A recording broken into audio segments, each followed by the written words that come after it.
So what happens when you throw 100 mods into Minecraft, crank the chaos to max, and challenge yourself to conquer it all in just 100 days? Well, you're about to find out. Hey there, welcome to Better Minecraft, a modpack so loaded even the Ender Dragon would need a strategy guide. This isn't your usual blocky stroll through biomes. We're talking hundreds of new mobs, bosses that could bench press the Wither, entire dimensions, and gear so overpowered it makes Netherite look like wood. In this movie I dive headfirst into the madness. Tame dragons, epic battles, insane quests, and enough adventure to make Indiana Jones take a nap. I've braved the Nether, mastered the better end, and faced an endgame boss that makes the vanilla one look like a warm-up. My mission? Complete the Better Minecraft questbook, a task that sounds simple until you run in for your life from something with 6 legs, wings and a grudge. So grab a snack, maybe a sword, and settle in, because this is my 100 days journey through Better Minecraft. And trust me, you don't want to miss what happens next. So, day 1, I spawned next to a terrifying structure called the Thorneborn Towers. We'll go back to that later. But to avoid an immediate death right now, I ran. I quickly gathered the basics chop, and made a crafting table and a boat. I figured the safest place to be was sailing on the Warden. The first thing I noticed was that the modpack includes roughly enough items for managing crafting recipes, as well as Xaero's world map and a minimap. I wish I would at least occasionally look at the minimap as it shows hostile creatures nearby. I could have avoided so many unpleasant encounters. Not wanting to wait for the nightfall with no tools, I started mining and quickly found coal, followed by 3 tiny pieces of iron. In the morning, I was ready for adventure with my stone and wooden tools. I stumbled upon an abandoned outpost, looted some bread and onions. What a breakfast. And while snacking, I witnessed a villager being harassed by another villager. I did not think twice. I grabbed my fried chicken and rushed to the rescue, but ended up breaking my ankles in the process.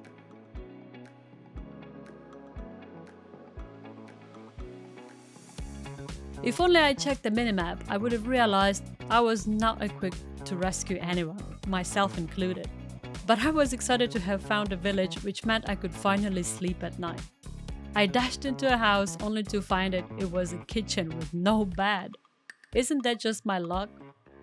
I searched the shelves, found a pork chop, and noticed a massive hole in the wall. I quickly closed it off and settled in for the night. However, I heard a persistent zombie circling around the house. When I checked, it was the diamond chest-plated zombie. I thought, what if I tried to lure him closer and take him out safely? So I set my plan in motion. But he didn't fall for it. So it seems there is no one here. On day 3, I realized I was wasting my time in this abandoned village. I grabbed a bed and continued my journey, stumbling upon a wooden temple. Now, these places are extremely dangerous, but I broke in to attempt to find a treasure, but chickened out in the end, knowing it was filled with TNT and traps. The day was coming to an end, so I decided to sleep in the temple and continue my journey in the morning. On day 4, I finally found an inhabited village. It's about to go down. Hello, are you willing to share any goods you may have? I think he said yes. So I went on to inspect the village and found mostly food items. I caught Bryn and Christian in a private rendezvous and decided to give them some bread. Who knows what they'll be up to later. These dirty dogs.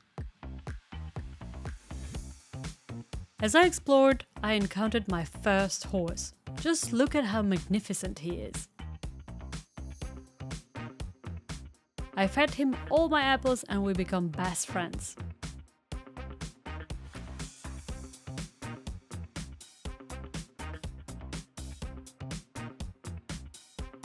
It seems like that one villager had a problem with that. You'd better keep on stabbing, staring on me like that. With no saddle at hand, I left Bucktooth Betty, or Umberto, as he prefers, under the watchful eye of that jealous villager. Surely he'd be okay. While exploring the village further, I spotted a loose llama on the roof. I noticed a lead beside it, just what I needed. I climbed up. Hello, pass me your lead? I don't think you need it anymore, you are free llama now, look at you. Hey llama, where's the lead? I see how it is. Well, goodbye then. Enjoy your freedom. I taught that llama a lesson, and shortly after, look whom I found. Hey you, why did you abandon your llama? It's been in an accident. I checked the trader's wares and purchased a pink bundle I would never see again. Spent 6 emeralds on it as well. What a waste. But I still needed the lead, so I sent the trader to a better place, got the lead and moved on.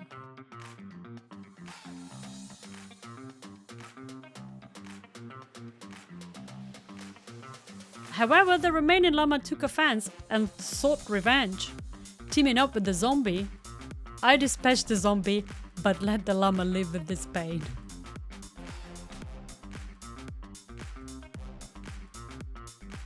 On day 5, I planned to trade sticks for emeralds with the villagers to buy some armor. I offered them a job which they gladly accepted, and thus capitalism commenced. I worked hard chopping trees, but then my curiosity got the better of me.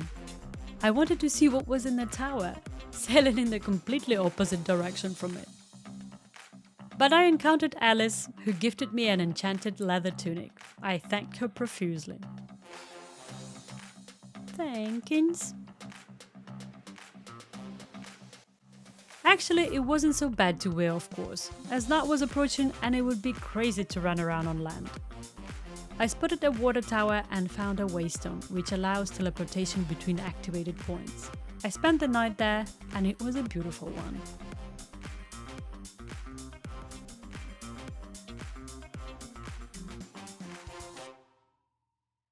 On day 6, I felt adventurous. I saw a ship and wanted to explore it. That was clearly a mistake. What if I just quickly break this block right here? Oh, hi there. Indeed, that was a mistake. I returned and retrieved my stuff as it hadn't despawned due to the grave mod. Instead of going home, I couldn't resist checking out the lighthouse. Luckily, I found a waystone, a Wayne mining enchanted book, and an enchanted golden apple. The other chest had another waystone.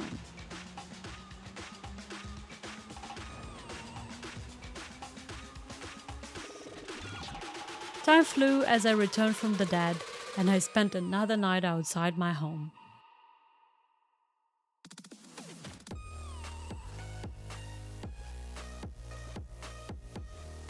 The morning of day 7 arrived and I psyched myself up to take on that pillager ship.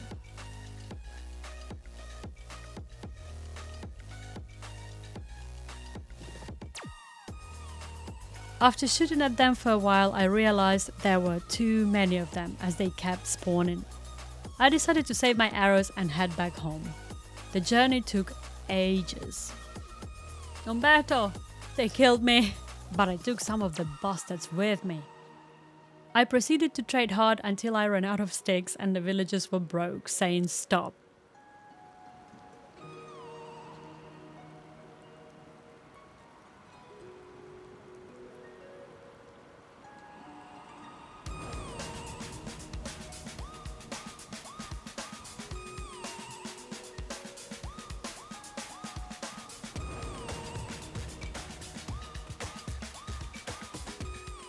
I took a look around the map and noticed a nearby village. On day 8, I set the waystone to return back and went to check that village out.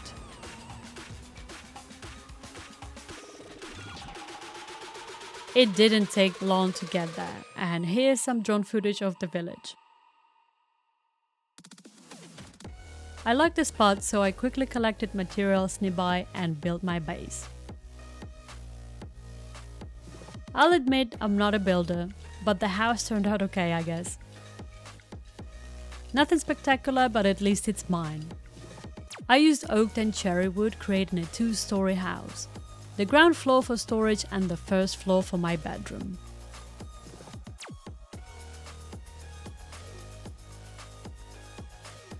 After a long day of building, I was excited to sleep in my own bed, but it turned out someone had already moved in. Are you okay, buddy? Do you mind vacating my house? No? Okay.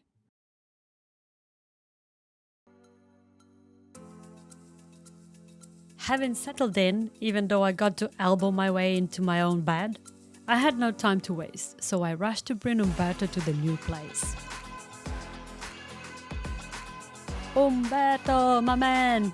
I built a house in the village nearby, and I'm taking you with me.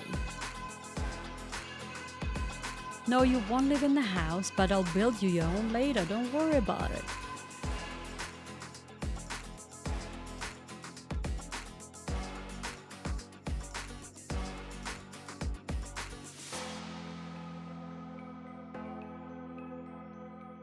So Umberto was finally home. The next day, I planned to craft a backpack.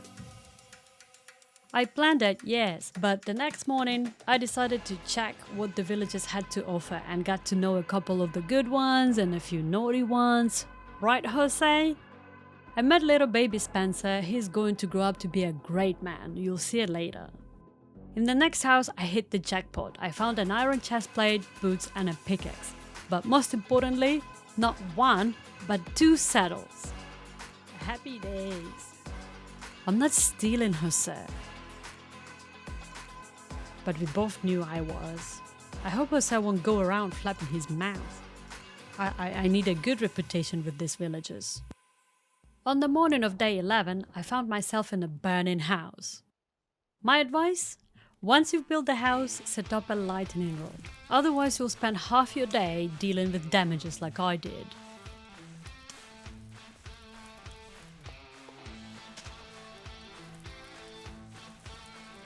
That's why I went back to grinding. I still needed to trade for armor and tools. I spotted a pillager tower nearby, and despite my intentions not to get distracted, I ventured over to see what was inside. The welcoming committee was dispatched and I found a bunch of hay bales. The villagers would feast.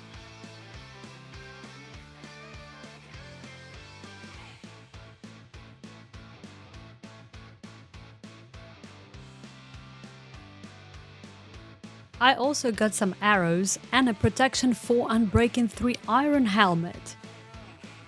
In a hidden chest downstairs, I discovered 4 diamonds.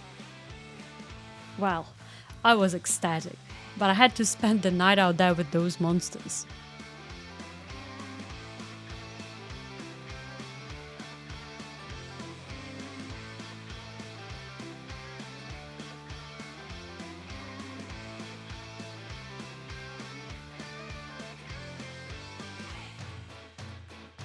In the morning, this guy fell for the oldest trick in the book, and he paid for it.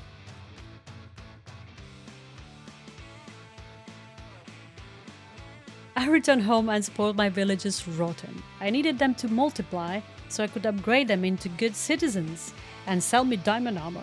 Before that though, I needed more wood, sticks and emeralds.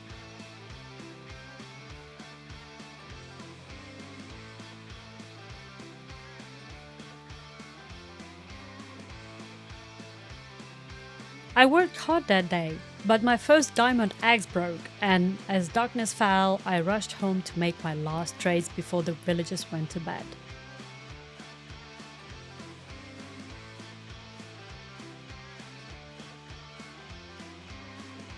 I was so tired that I fell asleep on the pavement. The next day, Cherie finally sold me my first diamond leggings and boots, boosting my confidence to new heights. So I decided to return to the pillagers' windmill and rescue the ally they had imprisoned.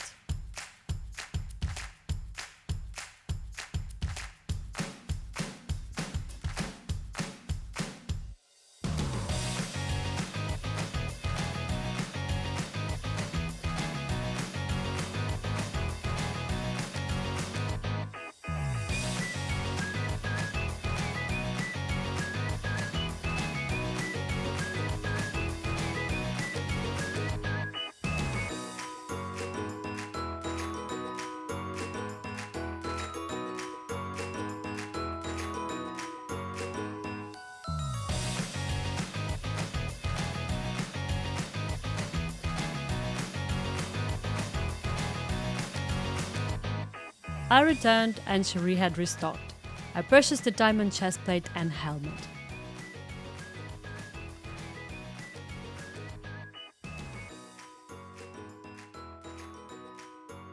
Damn, I look good. I'll look even better in a netherite armor. Wait, what's this? Cherie, have you been checking me out? What are you making me nervous, Cherie? Yep, Cherie's a predator. On day 14, I gathered enough materials to craft a basic backpack, which I upgraded to iron, gold and diamond levels. For the next upgrade, I needed a wither star, which meant a trip to the Nether. I grabbed Umberto and the water bucket and headed to the nearest lava pool for obsidian.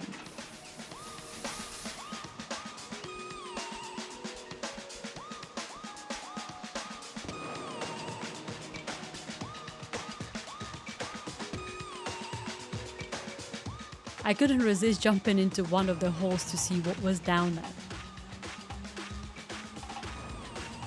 I encountered the usual Minecraft crowd down there and fought them bravely.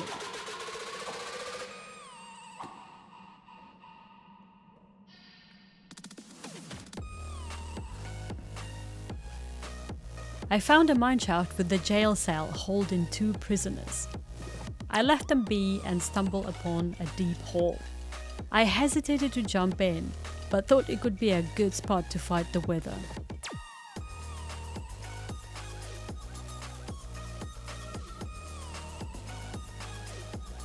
I explored further, found some diamonds and mined more ores.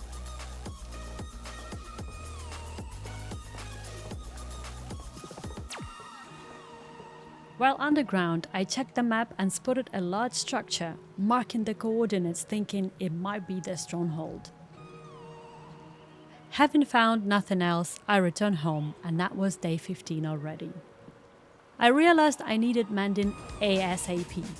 I turned our baby boy Spencer into a librarian and being the good boy that he was, he offered me mending on my second try. I immediately bought 4 books and ran out of money.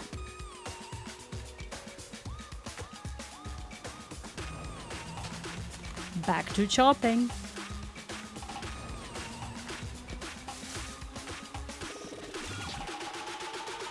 I wanted to build the enchanting table area, so I might as well get started. Here comes the grand build. Just kidding. Please don't laugh at me. I planned to create something stunning about the water, but this was the best my building skills could muster. Just know that in my mind this build was incredible. The first item I wanted to enchant was a bow, since it's my weapon of choice. The first enchantment was Punch 1. Ew. In this modpack you can reroll enchants using XP or emeralds. I rerolled and got Infinity and Power 4. Yes please! The next day I told Umberto he was about to become the proud owner of some real estate. He seemed to agree. The winter was coming. I spent the day building him a lovely little place, complete with glowberries and a lovely water feature that he ended up blowing a bit too much. You'll get it later.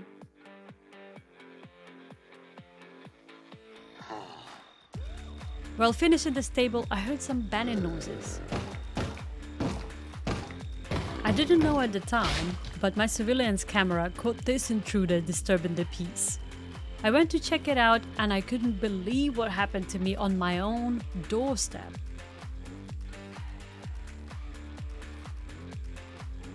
I stepped outside, picked up my stuff and prepared for a fight. Luckily, the first attacker got stunned by his body. I was left one-on-one with a banner guy. I didn't plan to start a raid in my own village, so I burned him. I could fire myself a bit, and as I was cooling off in a puddle of water, the third guy appeared. I sent him to catch up with his friends, but the real question remained, who was trying to break in? I ran off searching for the intruder, only to fall right into their trap. While I was trying to save a stupid zombie's village's life, his buddy jumped me with a crossbow. I dashed into Jose's house. Wake up, Jose, we're under attack. Jose didn't hesitate for a second, he abandoned me immediately.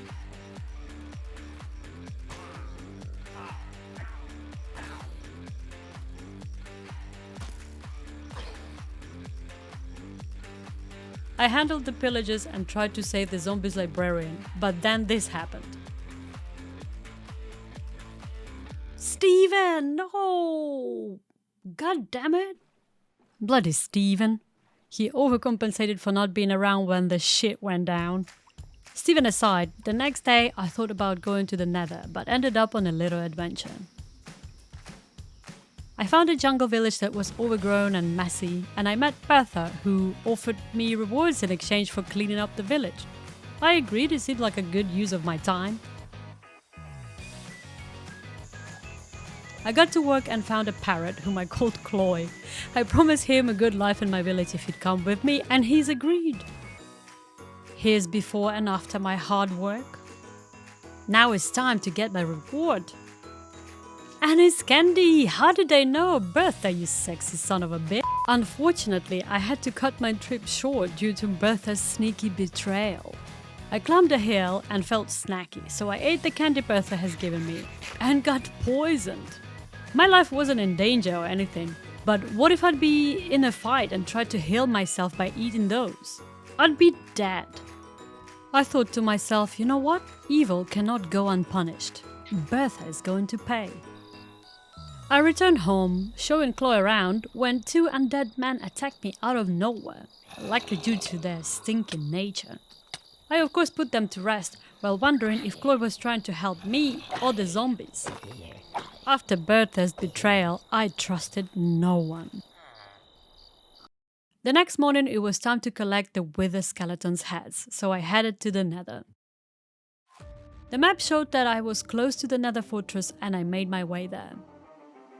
The Nether guys were having party already, and I love a good party, so I joined them.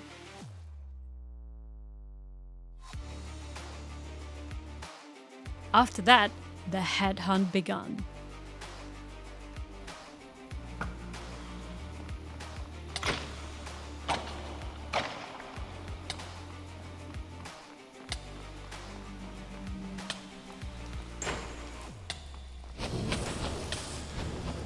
I also needed blaze rods as I would be crafting instant damage and night vision potions. So I didn't break the spawner, and it was a big mistake. I approached the gate and faced the Wither Skeleton in a challenging fight. I got cocky, I'm not gonna lie. When I got jumped by another skeleton, I lost my cool there for a second. But I had a task to complete, so I decided to deal with that trauma later.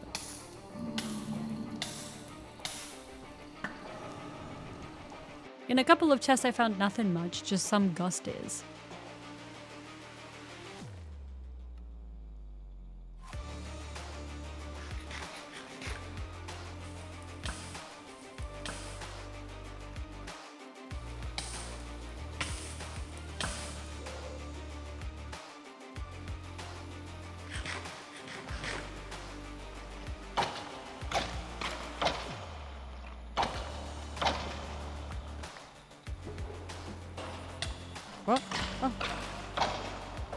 I went through this fortress like a hurricane, constantly burning and potato-eating hurricane. There were so many withers around. Before I could open one barrel, I had to fight at least 3 of them. When I climbed one of the towers, there were even more. And for what? I nearly died 20 times just now. I think it should be illegal. Hang on a second. I got the wither skull. Thank Christ for that. Okay, 1 down, 2 to go. Honestly, right now, I can't remember why I went to another tower. They are packed with withers.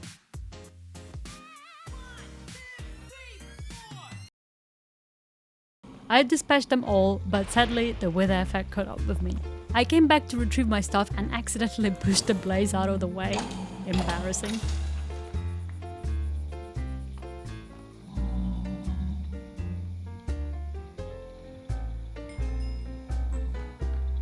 But what's even more embarrassing is that he chased me down to teach me some manners. I learned that lesson real good that day. Do not leave them alive.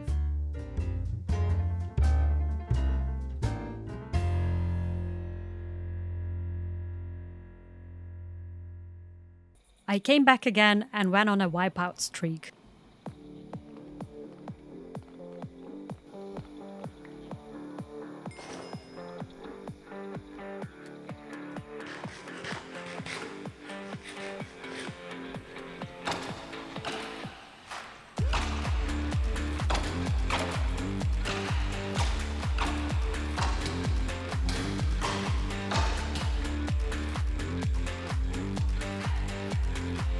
Eventually, I got the second skull.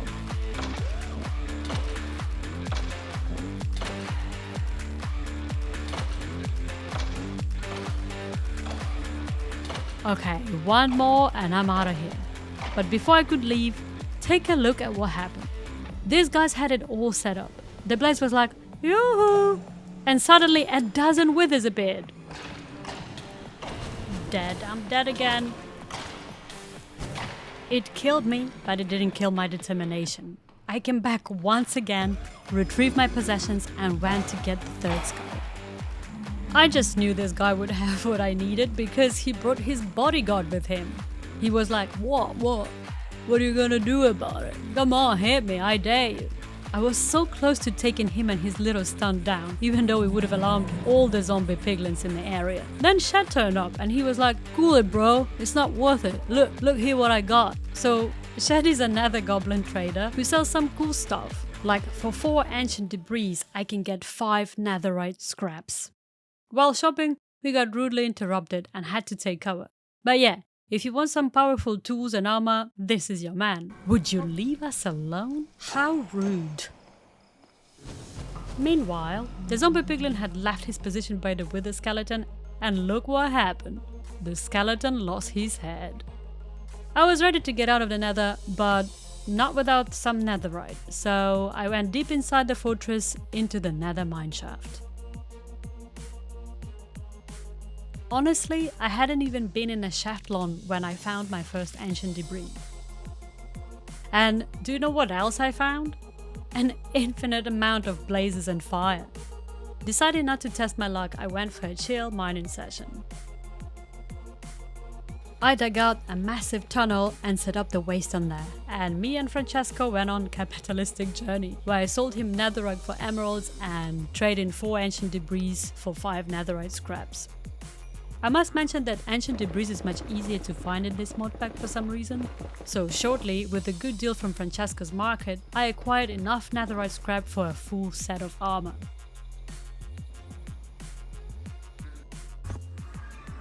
I came back home, showed off in front of my friends and went to bed early, as I was going to fight the wither next day.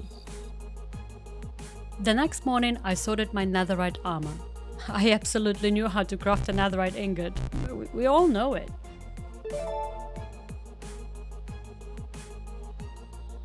Here's what I cooked up. Mending on everything. On the helmet, protection 3, respiration 3, unbreaking 3. On the boots, protection 4, health strider 2, unbreaking 3, feather falling 4. On the leggings, protection 4, unbreaking 3. On a chestplate, I got unbreaking 3 and protection 4. Then I was ready to climb down the mineshaft hole to fight the wither.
On day 23, I upgraded my backpack to the netherite one and began preparations to challenge the dragon. I needed the dragon head to max my backpack size, plus having a Elytra would make my life much easier. I brewed my potions of strength and made 10 Eyes of Ender. I thought it would be enough for me as I kinda knew where the stronghold was. So off I went towards that structure. I don't know why I took off at night, but I guess I thought I'd practice my combat skills on the mobs. But to be honest, most of the times I just stayed aside watching them fight each other. Then I heard the wolves. Yeah! I was ecstatic. I got a dog and called him Doggo because I'm lacking in imagination. The next morning, Doggo and I decided to take over the Thorneborn towers. Don't ask. I thought that since I have the full netherite armor, I could take a punch or two, or maybe even throw one myself. I set up a little hideaway for Doggo, as we were both unsure if he'd make it there. Hell, I wasn't sure if I'll make it there.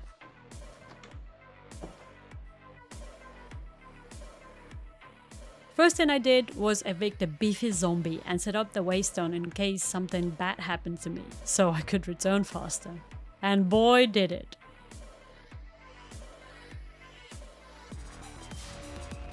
This place is a massive complex of twisted towers. From the main long corridor there are multiple exits to adjacent towers. I ran through the corridors and didn't see anything scary at first, but the longer I stayed there, the more things started to spawn. I found different rooms, bee farms, libraries and empty rooms with just spawners of creatures I had never seen. They seem to have flower butt heads, but they are as pretty as they are mean. They have more health than I do and hit hard, especially the ones with axes. The loot was at first, but wait until I find the hidden chest, especially the ones on top of the tower. Ooh, buddy. The situation escalated when a creeper literally jumped on me. But his explosion opened up a wall, and I noticed 3 things: a hidden chest, a spawner, and that I was getting attacked. I dispatched that one and quickly ran to destroy the spawner, but not quick enough. 2 enemies spawned. Then a third one showed up. The 2 of them gained up against the third and then against each other. I let it happen and dealt with the last one remaining.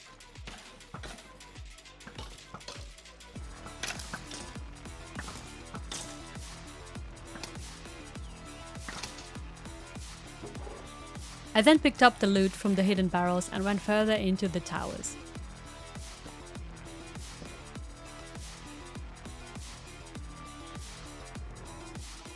I was in the middle of shooting off the buttheads from a distance, considering options on how to destroy the spawner, when I met the first 2 axe lunatics. 1 hit, -3 hearts, and I ran. They chased me down. One of them hit me hard and I fell down the stepladder, which they couldn't figure out how to use, so that was lucky. What happened next is absurd. I came back upstairs only to get rained on by enemies. I eventually realized that there were spawners in the ceiling and managed to break one down. But that didn't help much because they kept spawning and I had to perform a tactical retreat.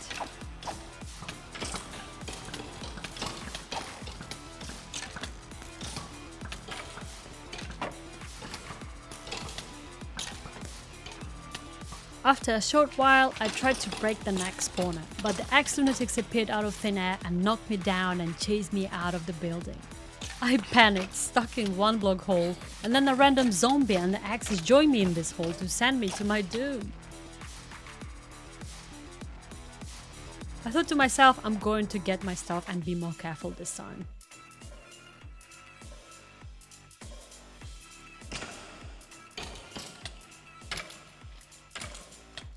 Oh, this is it!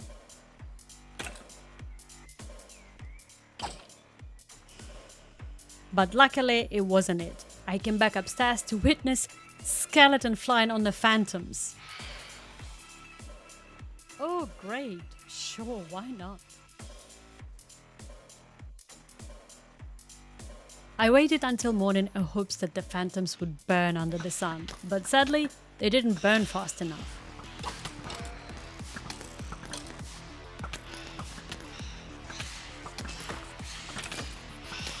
I managed to destroy the spawner, but they bombarded me with arrows until I couldn't take it anymore.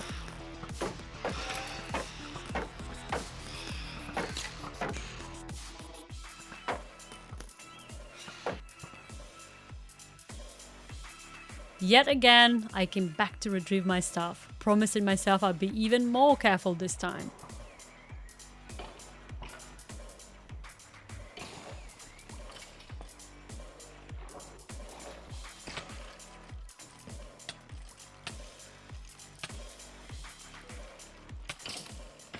Greediness.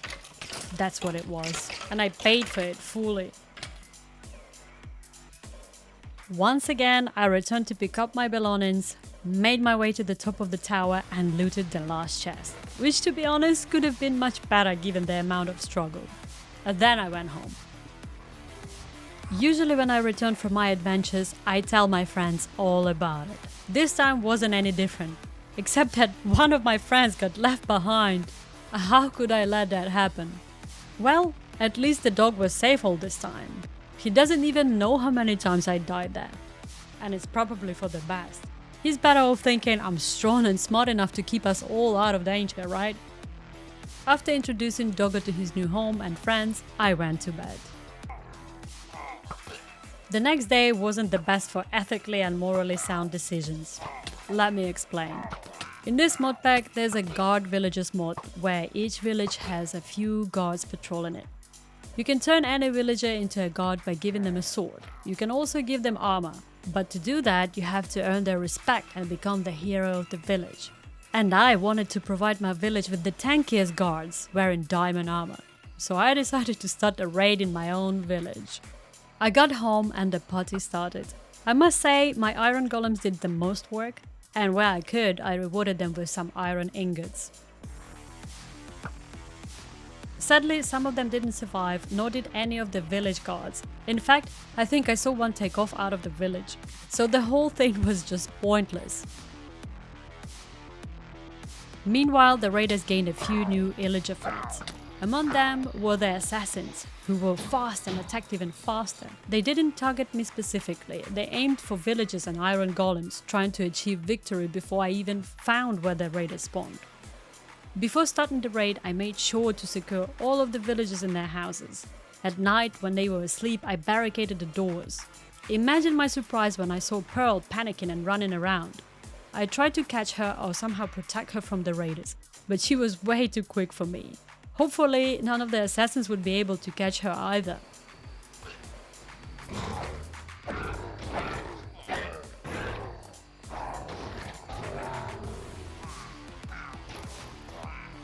Pearl, honey, don't be like that. Get in the house. You're a fool, goddammit, Pearl. I could no longer chase her around the village. The next raid wave brought us the Illusioners, who created copies of themselves inflicting blinders on me, and fired arrows while I was trying to repair my golems. Then there were the Frostmagic Volkers, who emitted the slowness aura and tried to freeze me and my golems in place, then dropped chunks of ice on our heads. The next wave brought even stronger enemies, like the Warrior. This guy ditched the axe and grabbed a sword to increase his speed attack and strength. I spent the whole day fighting off the enemies. I didn't know at the time, but it looked like Pearl had attempted to take some shelter, although she was still freaking out. Meanwhile, an evoker with his annoying little rat showed up, dropping the totem of Undying that I almost immediately wasted. The most frustrating part was that I didn't even equip it in the trinket slot. You'll see what I mean. I burned a whole bunch of idiots that got stuck in a hole in the lava, but a few of them got away. And before I knew it, the totem was popped. I don't know, I wouldn't mind dying here at home. I'd rather save the totem for the dragon fight, so I wouldn't have to make the trip from the spawn point back to the end in case I die. I fought throughout the night and day. A couple of evokers showed up, so I ended up with 2 totems of Undying, 1 totem of Freezing, which freezes nearby enemies, and 1 totem of Illusion, which multiplies me when I get hit, confusing the enemies. The raid was over. So was Pearl.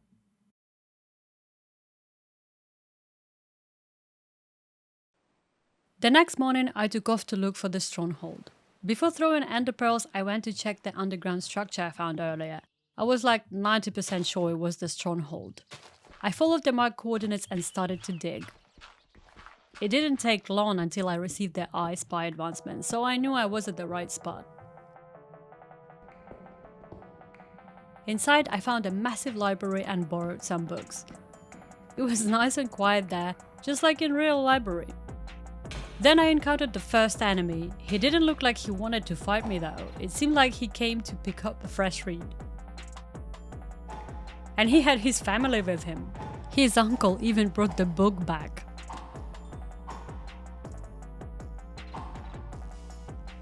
It would be an oversight not to mention that the Stronghold is a big structure.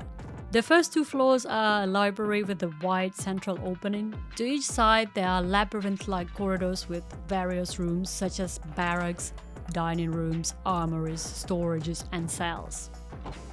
The armories have battle loot.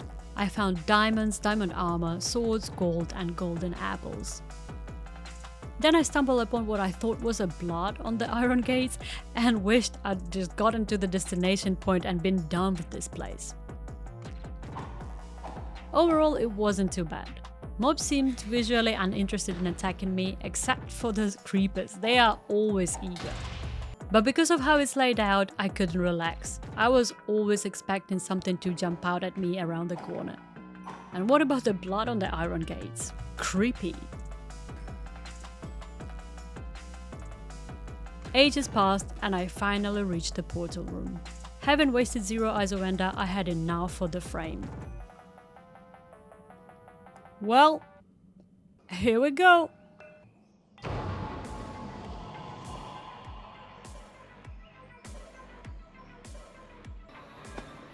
I spawned on a platform near the Ant Island and it looked amazing. Those towers you see hold the ant crystals. I remember being excited to find out what else was different. The tower started to explode mid-length and the ant crystal formed, summoning the dragon. I was panically shooting arrows into nothing. When the dragon appeared, I was ready, but didn't hit him once as he flew really fast around the towers, only coming closer to blast me with his dragon breath attack. I knew what I had to do and I climbed my first tower to destroy its ant crystal. I shot the neighboring ant crystal and that's when this scaly creature noticed me and blasted dragon breath right into my face. I tried to outlast the breath by eating a golden apple, but I soon realized it wasn't going to happen.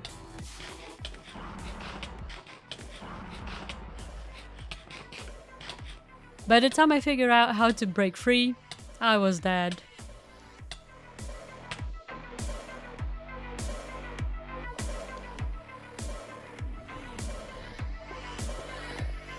Well, I thought I'd die sooner, to be honest.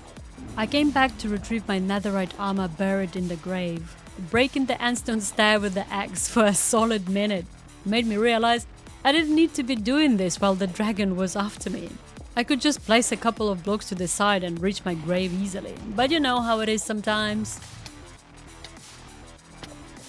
I shot another crystal, then the next one. The dragon tried to shield it with its body.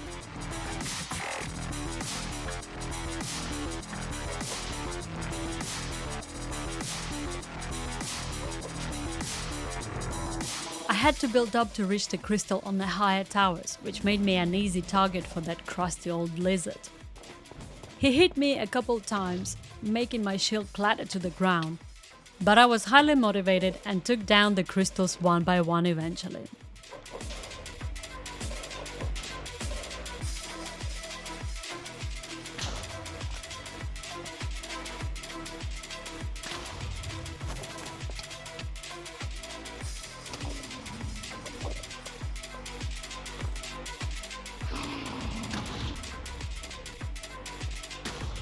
Now it was just me and the flying snake in one-on-one. I still had my regeneration supplies, aka golden apples, and he had nothing to keep him going. I landed a couple of perfect shots, but then he started to perch on top of the building and seemed immune to my arrows. I built up to hit him on his snooze, but he kicked me in the chin, teaching me how to fly without Elytra. But that didn't stop me. I got closer and closer until I could taste his stinky breath and slapped him a few times with no visible damage before being sent back to my spawn point.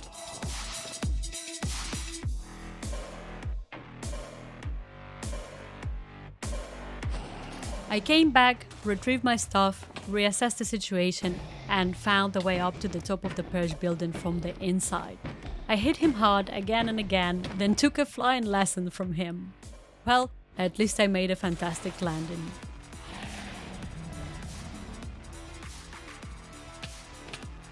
He showed me tips on how to fly backwards. I'm not sure I'm liking his lessons. Anyway, it was time to finish him. I returned to the top of the purge tower and shot him until he died.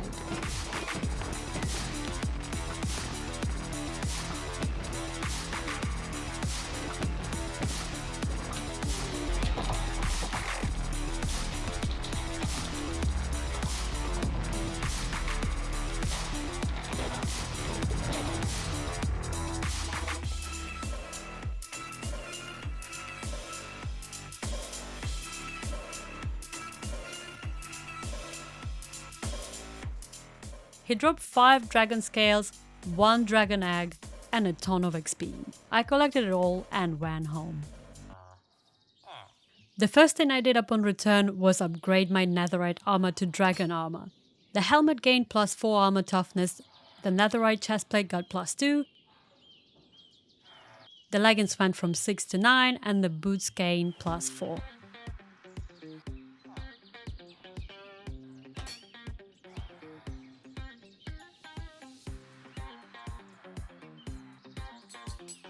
I think this armor looks fantastic.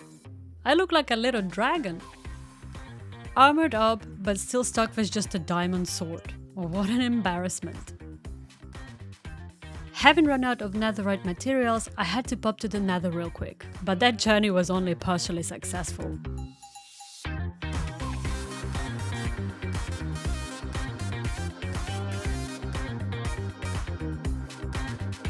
I got the ancient debris and was peacefully eating my lunch when I saw 2 blazes making a home in my tunnel. Naturally, I went to defend my area and approached for a better shot. Only then did I notice that it wasn't your regular blaze, but instead a blaze guardian. And soon I learned the difference. So I guess they explode if you come closer. How rude. I killed what was left of it, got my stuff and went home to upgrade my tools. I combined Fortune 3 with the collection enchantment, which makes every block I mine go directly into my inventory, and added it to my pickaxe. Then I upgraded both the diamond sword and the pickaxe to the netherite. I didn't use my last dragon scale on the sword as it had sharpness 4 and I wanted sharpness 5. So I needed Reed to stop being a little brat and give me a sharpness 5 enchanted book. But he wouldn't give it to me no matter how hard I try, even going as far as to intimidate him by following him and watching him sleep. But that didn't work either.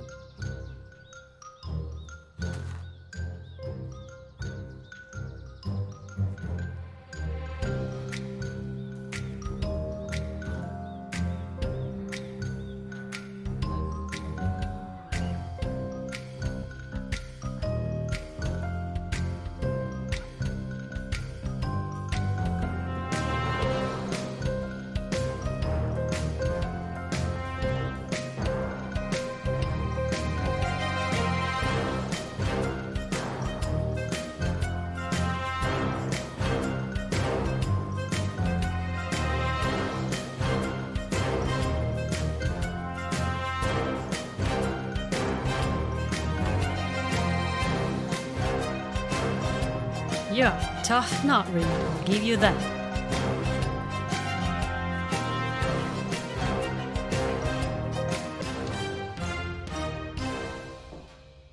On day 38 of all days, let me quickly familiarize you with the quest book. So far I've been getting the basics, armor, tools, backpacks to explore and follow the quest. The book starts with a tutorial on how to navigate it.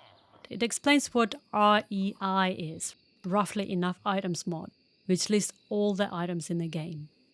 It consists of 11 chapters, 8 dimensions and 3 oddities, each with its own quest to complete. Obviously I've already made some progress. I entered the Nether and the End, killed the Wither and the Ender Dragon, and accomplished a bunch of cool stuff. Following the End Dimension quest section, the next task is to kill the Eye, one of the End bosses, so it makes sense to finish the End quest altogether. Plus I needed to be able to fly, that meant I was going to look for the Elytra as well. I was amazed at how beautiful the End Dimension is. It has different biome structures and mobs. I was terrified to see how far apart every island was, but then I discovered I could drive an ant whale. All I needed was to make the ender flute to call on an ender whale and a fishing rod with chorus fruit to control its movement. For now, I made my way to my first blimp. On board of one of these you could find an Elytra. I checked if it had one, it didn't. All I found were some regeneration potions and disappointment. Then I made the ender flute, got some chorus fruit for the fishing rod, and called on my first uber whale.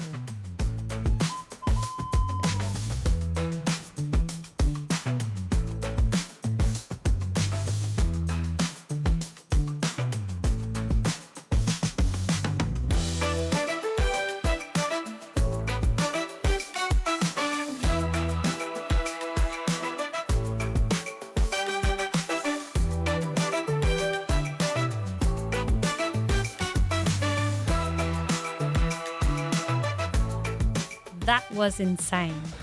Insanely convenient. Even though the whale was moving really slowly, it was still much better than getting to places on foot. I landed by the second blimp I spotted, and what did I see? Nasty phantoms and no Elytra. I got back on my whale and continued the search.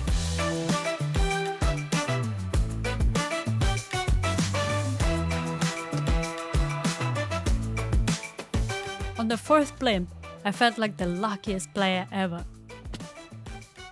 I found the Elytra and it came with Unbreaking 3 and Mending enchants. I also got an enchant and went home to prepare for the fight against the Eye. Here's what's happened next. First things first, I cleared up my inventory and organized my items into proper chests. This modpack has a storage system that I will look into eventually. It seems like it should make it easier to find and access my items using a control board. And speaking of finding items, I could not locate where I put my Elytra just now. Panic slowly swallowed me. And deep down, I think I knew what I've done.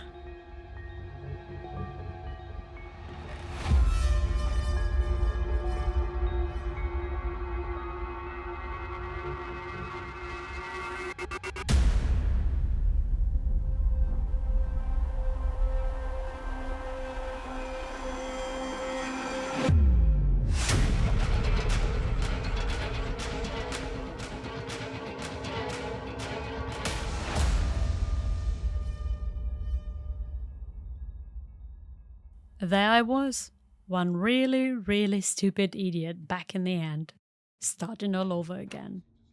I didn't feel lucky anymore, not at all. Contemplating my fate, I didn't realize that aggressive creatures called Ender Warthogs were there to kill me. And they can easily knock you off the End Island if you're not careful, which obviously I wasn't.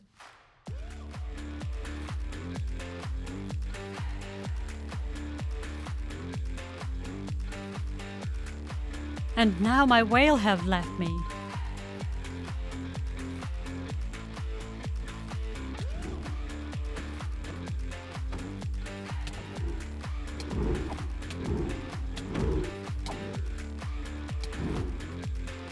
Oh, here I go.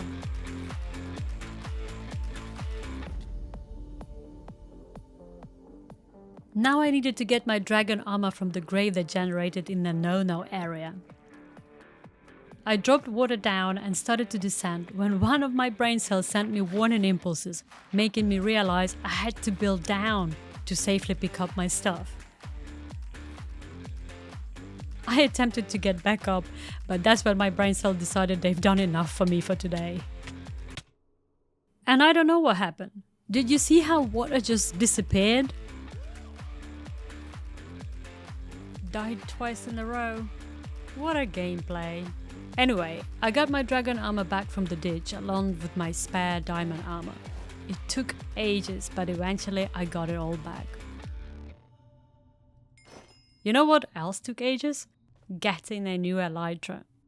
I won't make you suffer for that. It was enough that I had to.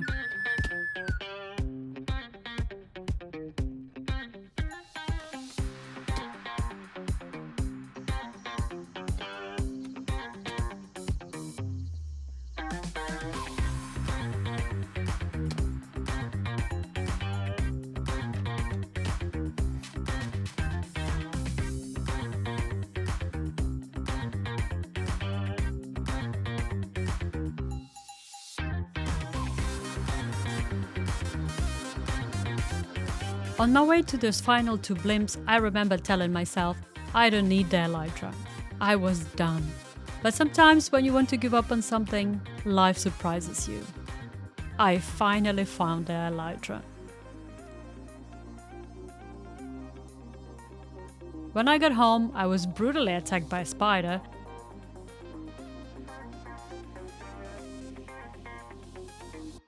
I showed my Elytra to my friends and went to bed. I finally crafted the Endless Backpack using the dragon hat on Withered Backpack. And look at the size of it. I also made the dragon sword with sharpness 4 because Reed is a proper... It turned out you could attach the Elytra to your dragon chestplate, and that is amazing.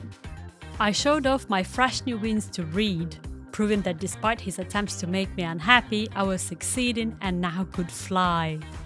Watch this, Reed. Okay, I know how to fly, he just looked at me funny. Sadly, I wasn't done with the end dimension. I needed to defeat the Eye and I wanted to collect a couple of shulker shells. And I knew just the place for it. I returned to the last blimp I found, set up the Waystone and went to the nearby shulker tower. Once inside, the party started. 99% of my time there I was floating in the air, not because I was happy, but because there were way too many shulkers. They launched me all the way up. I managed to block off the opening between the floors, which gave me enough time to check the chest. The loot was amazing. I even got the Totem of Void Undying, which supposedly teleports you back to the surface when you fell into the void.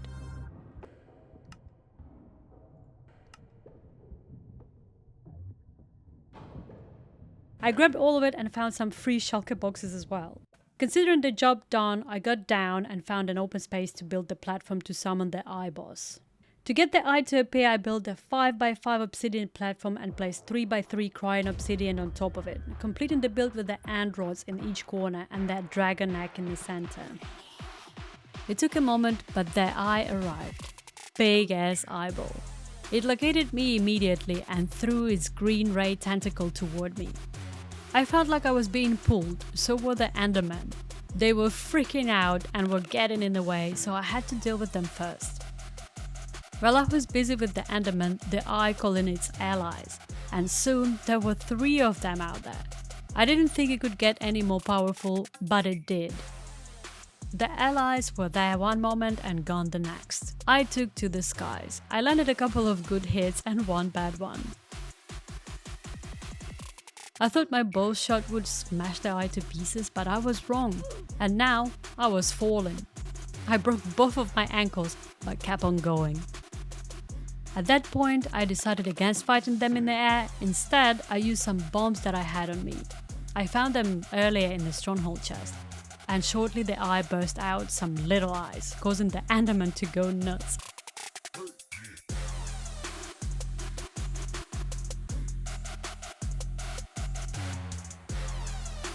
Amidst that chaos, I landed the final blow, and the Eye popped, forming the platform that I will use to teleport to the Void Shadow boss later in the video. Next in the quest is the Obsidilith. But for now, I went home, claimed my reward, organized my chest, and had a little celebration with my friends.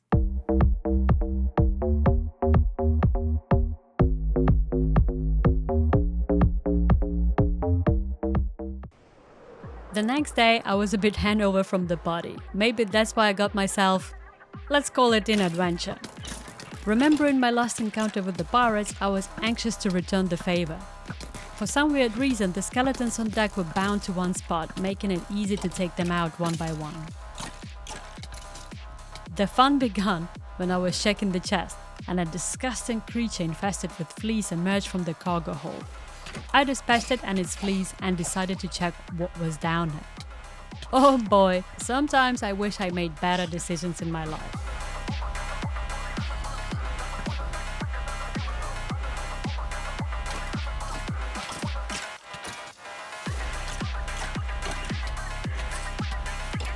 Like right then, I realized there was a spawner and decided to destroy it. I jumped in, broke the spawner and just cornered myself with one heart left.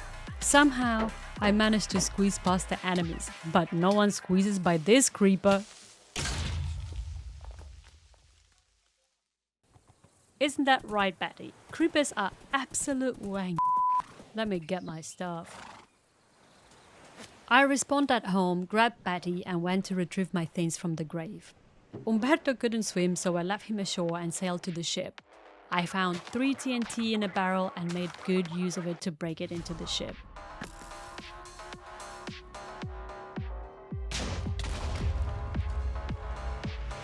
I made my way up and discovered they had left a zombie to guard my grave. They must have heard the commotion because they started attacking me from every hole.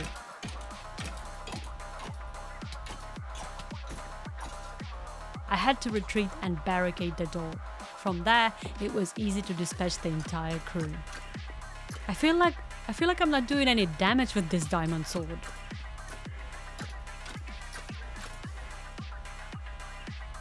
I finally made it to the grave, got my stuff, grabbed Umberto and went back home. I had enough adventure for that day. That night, the most horrible thing happened. I was working on a storage system when I heard the horse screamed in agony. And this is what I discovered.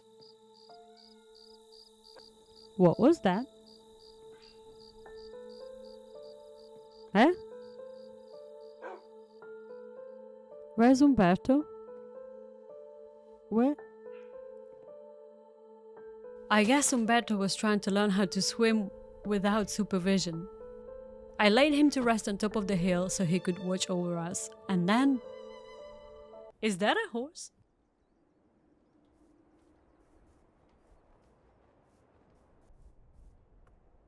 I got a new horse! Umberto will always have a special place in my heart, but I thought of Chloe and Dogger and how lonely they would be without Betty, so I got them Henry. Henry looks like he can swim. Let me show you what I've been working on. This is my new ground floor storage room, and now I can access it all this chest by clicking on this terminal board connected to them. Here are all of my items, and I can even type what I'm looking for and it'll show me. And here I got the workstation. Upstairs was changed a little. I hung the pink curtains and I think they look terrible. I moved my table here with my knickknacks. Got the pink bed which is also not great. And the love hearts? Come on. That night, Henry, Chloe, Dogger and I had a party. We had cheesecake and danced.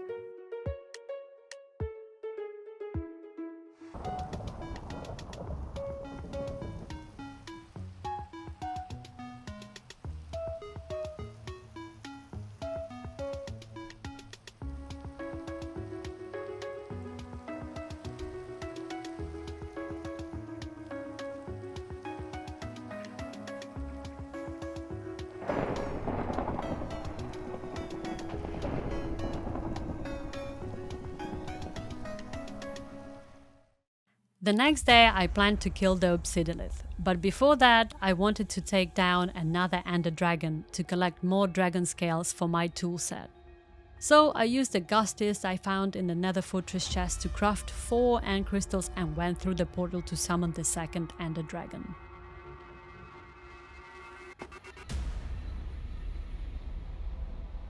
I placed the ant crystals on their designated bedrock blocks and absolutely demolished the ender dragon.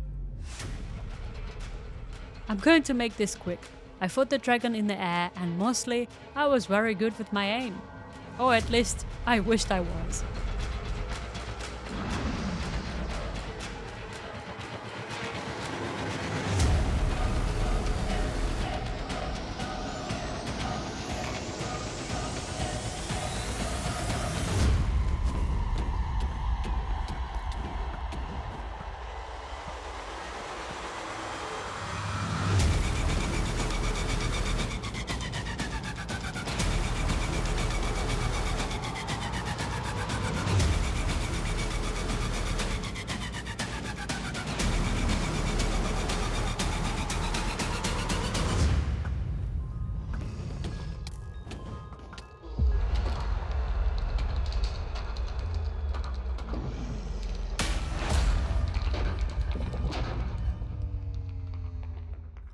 Let me show off.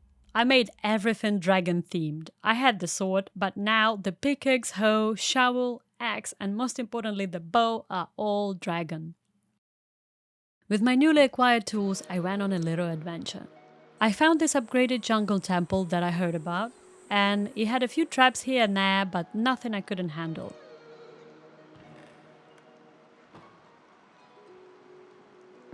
I just have to say, whoever made this temple did a fantastic job. It had the perfect balance of exploration, traps and rewards. It was a lot of fun to raid.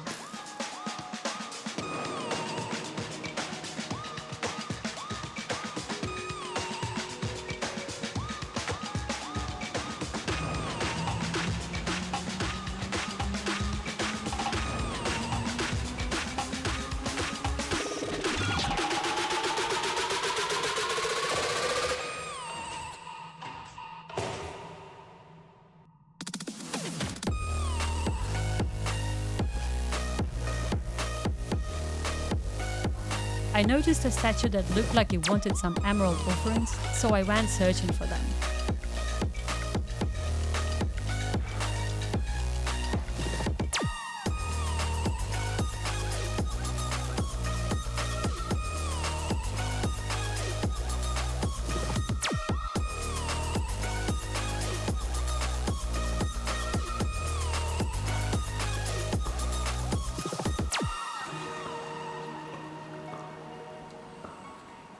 I found some in the little underwater cave, picked them up and dropped them into the statue's bowl, which opened a secret next to it.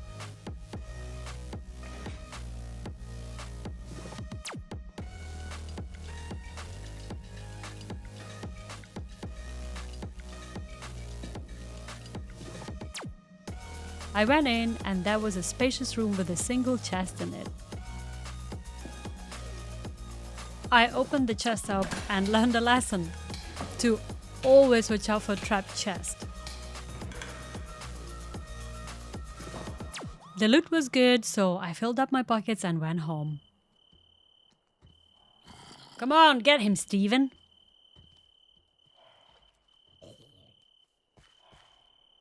I got home and Steven and the villagers had left me Christmas presents. I guess it was that time of the year. I received a flat earth diorama and a wrench. I left them emeralds in return. And then, someone gave me a piece of charcoal. Reed.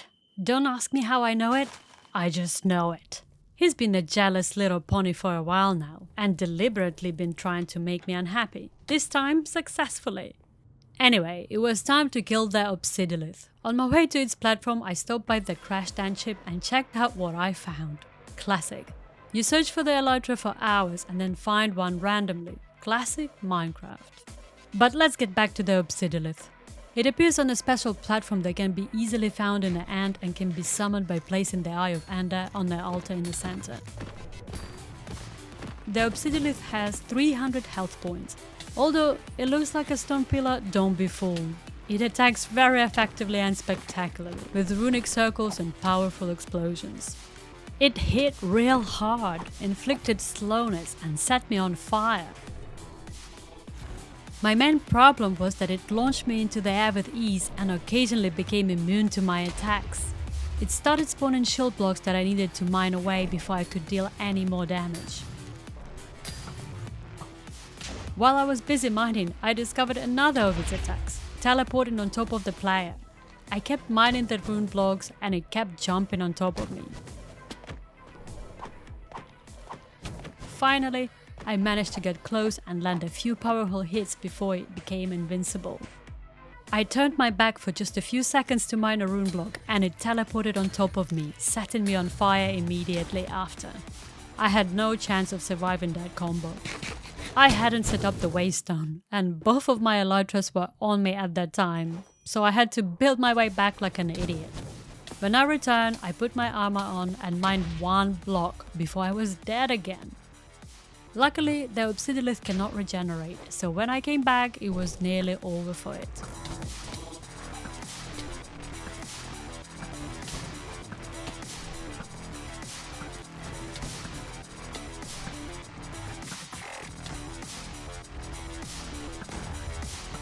When it died, it spawned a giant obsidian pillar with a shulker box on top.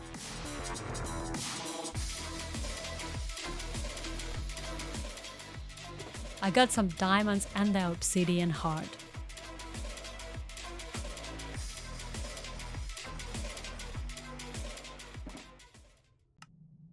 I returned home, collected my rewards, and decided to leave the Void Shadow boss from the End Dimension quest as the last boss of the game. For now, we danced, had fun, and made plans for the next day. The plan was obvious. I was going back to the Nether.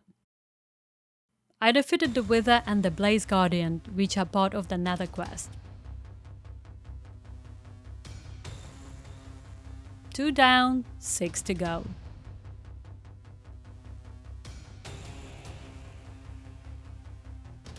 I entered the Nether and started mining some gold. I might have terminated a couple of piglins as well, because they called on a big guy.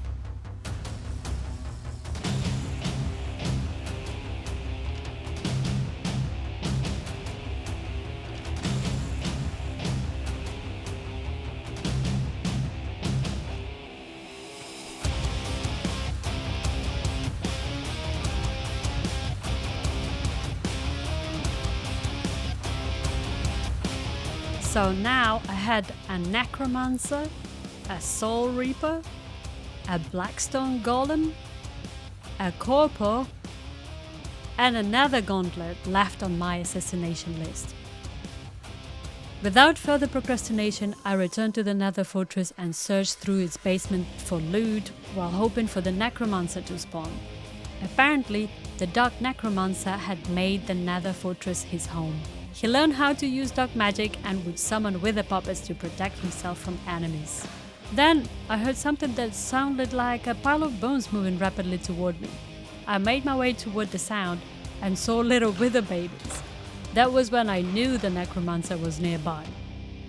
And there he was. I remember thinking that he wore too much makeup and looked stupid. He summoned more downsized wither skeletons and gave me some sort of wither effect, which did nothing but slightly restrict my view. It only had 45 health points, so eliminating him was easy. He dropped an enchanted book, which turned out to be completely useless. I looted a couple more chests and realized I hadn't learned the lessons about trapped chests.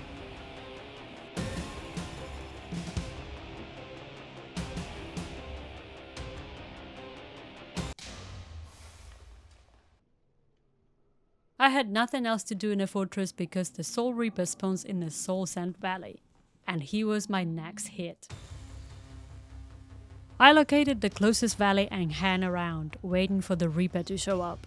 Instead, another goblin appeared with his angry girlfriend. I calmed her down and continued my journey. The Soul Reaper is a deadly variant of the Wither Skeleton. It knows how to use a bow and a sword to destroy everything in its path. It fights with the bow if you're further away, shooting arrows that inflict wither effect, and at close range it switches to a sharp netherite sword, which also has the wither effect. Finally, I spotted the Nightmare, Soul Reaper's horse companion. and that's when I knew the man himself was around. And he sure was. I didn't give him a chance to figure out what was going on and attacked him first. He had 120 health points, but I had the dragon sword swinging. He didn't stand a chance.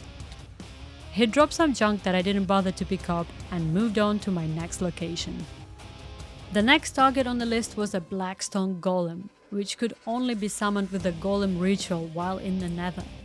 To perform the Golem ritual, one must build a 9x9 block platform and place 4 gilded Blackstone shards in the designated chiseled Blackstone holders. And I had 0 gilded Blackstone shards. I knew I could get them by bartering with piglins, finding them in bastions, or they could be a rare drop from the Piglin brood.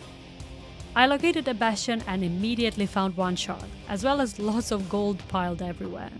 On top of a tower, I even found a netherite ingot. The bastion was moderately populated by piglin broods, and I tried to keep my distance most of the time, but my aim isn't the greatest, to say the least. Anyway, I easily got plenty of shards, more than I needed, but I couldn't stop. The loot was just so good. I wasn't even looking for shards anymore.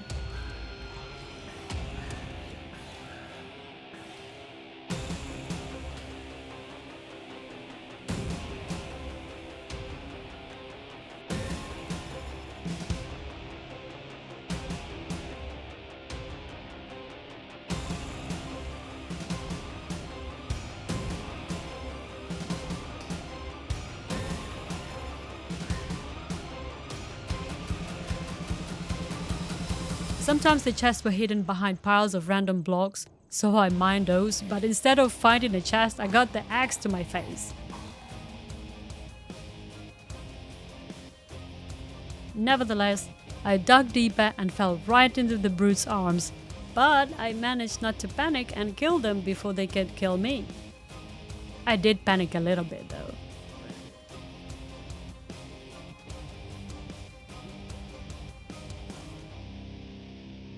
Once I felt I had enough, 9 shards, I left.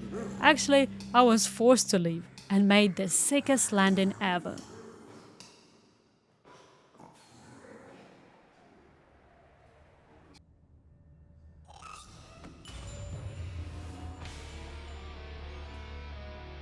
I found a fairly flat area and built a 9x9 block platform made of Blackstone.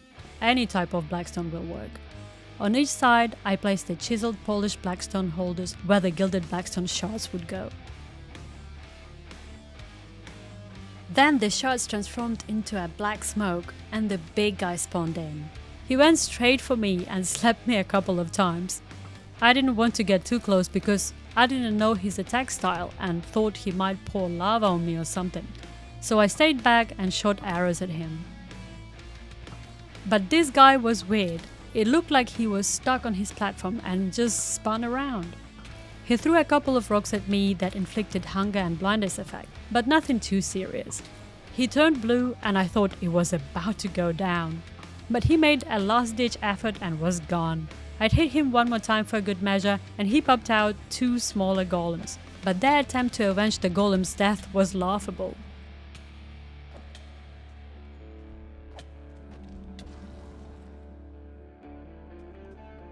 He dropped 1 ancient debris, 1 netherite scrap and the Blackstone Golem's heart, which I added to mine to get the stoned heart effect, giving me 2 extra hearts. For some reason the game glitched out and it didn't show on the health bar, but they were there. I was unsatisfied with how the fight went down. It could have been a glitch or something, so I spawned another golem. What a waste of time. He acted exactly like the previous one. Slapped me around, spun and threw rocks.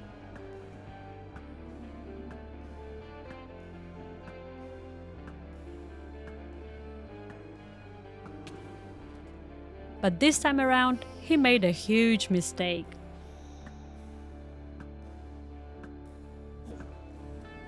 Shortly, zombie piglins came in to teach him some manners.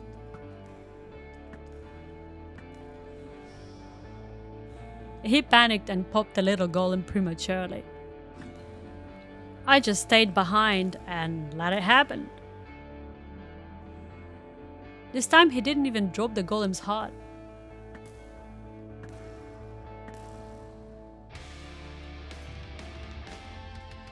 I ventured further into the Nether, discovering sites I'd never seen before, like this Sinsenasite city.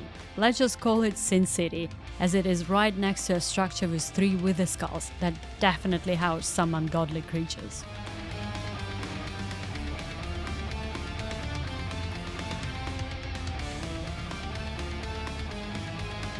I strolled down the Sin City only to discover absolutely nothing. Just some shady business involving a zombie piglin child.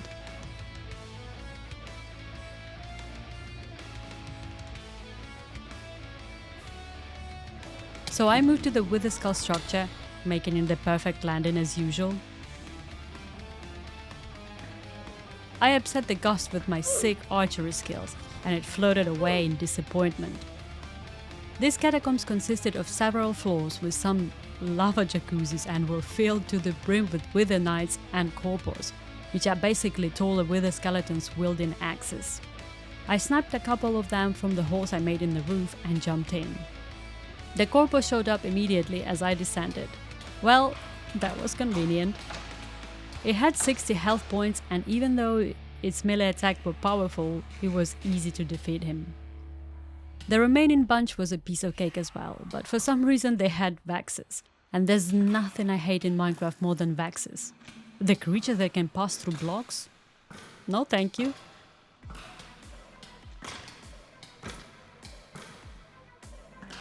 I continued through the catacombs, wiping out the enemies. Although some of them just wanted to jump into a jacuzzi and relax. I respect that. Of course, I took the gold and a couple more items for my efforts. The loot was good: gold, iron, some armor pieces, diamonds, and even ancient debris.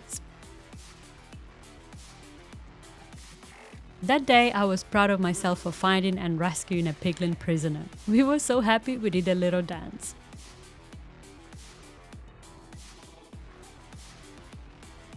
He left and I continued my search. I was positively pleased to find ancient debris just laying about. I went to grab it and this guy turned up, and it was as he was saying, "No, you can't take that, don't do it." But I took it anyway.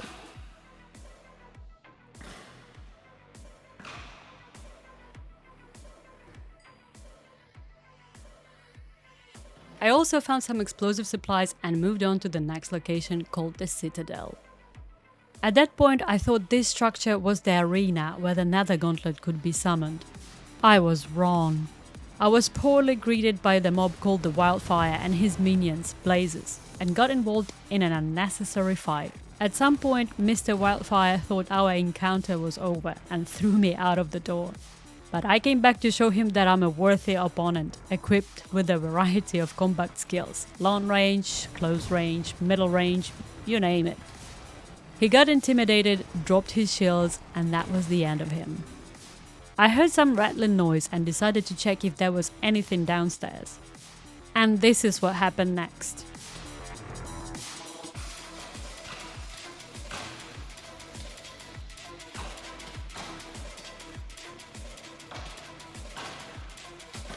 A pack of wither skeletons, which were no joke. They made me pop the Totem of Undying and walk through lava.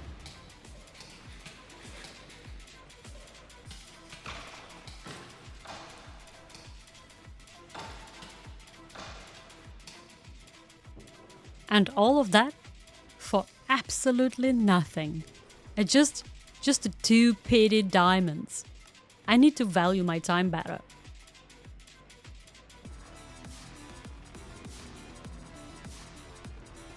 I got out of there, and after what felt like hours searching, I found what I was looking for. It was down there, a Bastion remnant with a pedestal in the center. To summon the Nether Gauntlet, which is basically a giant globe with an eye in the center of the palm, I destroyed the block with the eye symbol.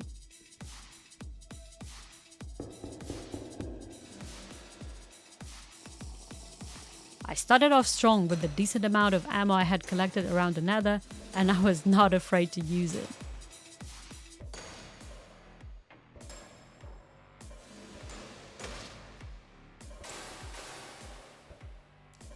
At first, the hand didn't acknowledge my existence, but then it swiftly moved, blinked at me twice, and landed the sickest punch I've ever received.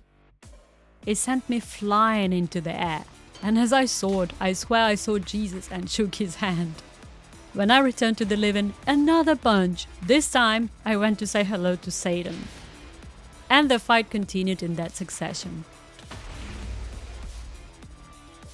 All of my hits missed the target and exploded too late to do any substantial damage, but I kept trying while waiting for the hand to change its attack style. Soon enough, it stared at me with its eye wide open, and I sliced it a couple of times.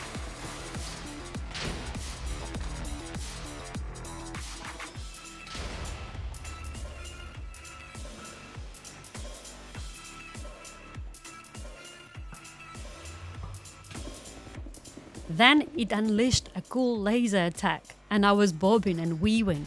I landed some hits, missed a bunch, but that still made it mad, and it lost its self-control, becoming prone to mistakes. I quickly responded and got it way closer to the finishing line than it liked, and it went fully ballistic.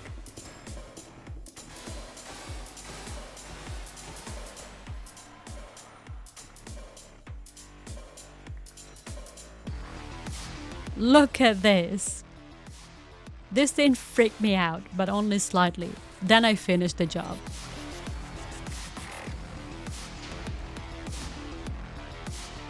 I got a blazing eye and a couple more ancient debris.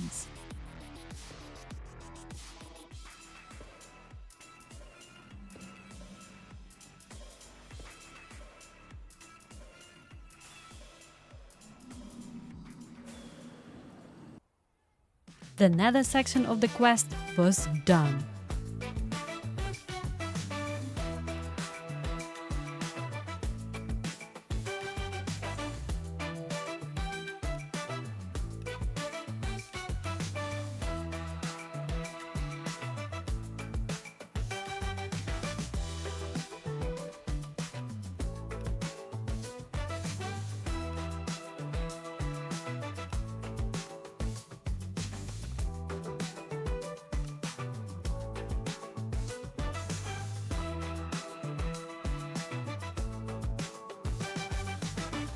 What's next, you ask?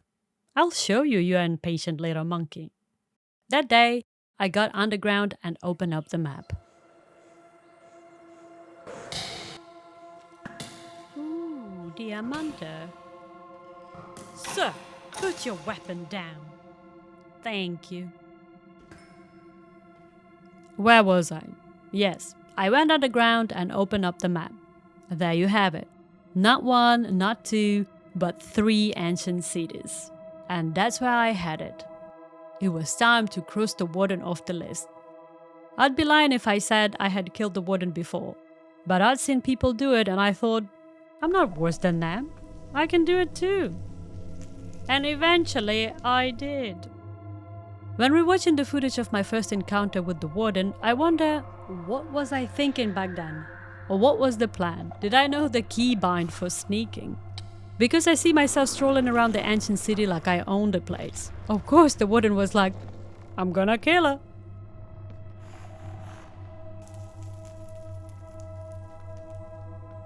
I tried to snipe him off from afar, but he took cover and moved closer so he could blast me with his sonic attack, leaving me with 2.5 hearts and a broken teeth in the palms of my hands. I quickly threw some bread and apples at myself to recover and went in to finish him. But he wouldn't come out from his hiding spot. At that point, I didn't even know where he was. You got to know one thing about me.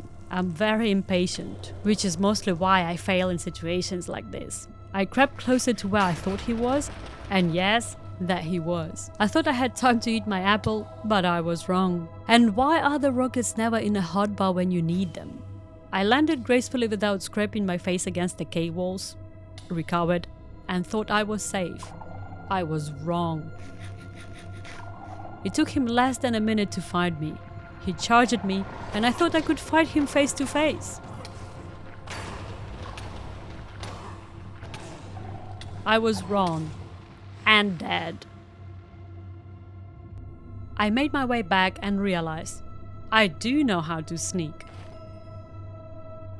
I got my stuff back and went through the Warden's things. He had a nice pair of leggings with the Swift Sneak 3 that he kindly landed to me.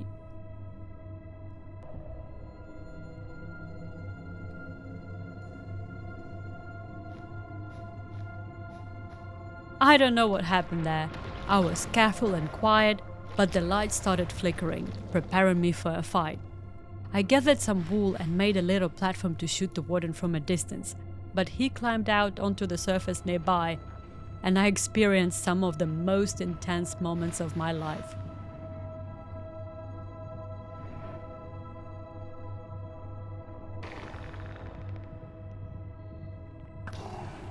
I couldn't bear the stare down any longer and made my move. I remember wondering if I was capable of learning from my past experiences. Why?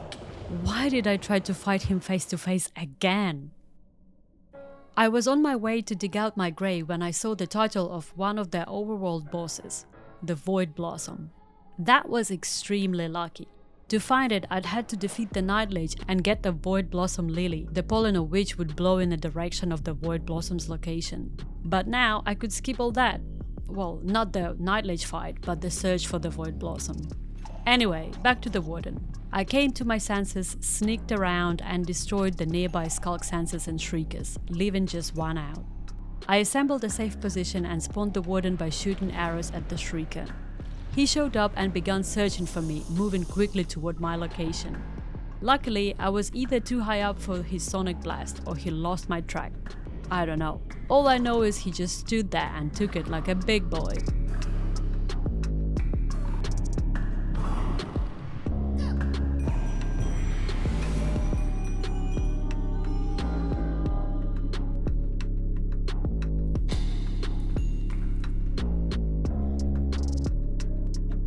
He dropped the Heart of Deep, a Skulk Catalyst, and a Warden Carapace. The Heart of the Deep is used to open the portal to the deep, dark dimension. I made my way up, opened the portal, and went to face the unknown.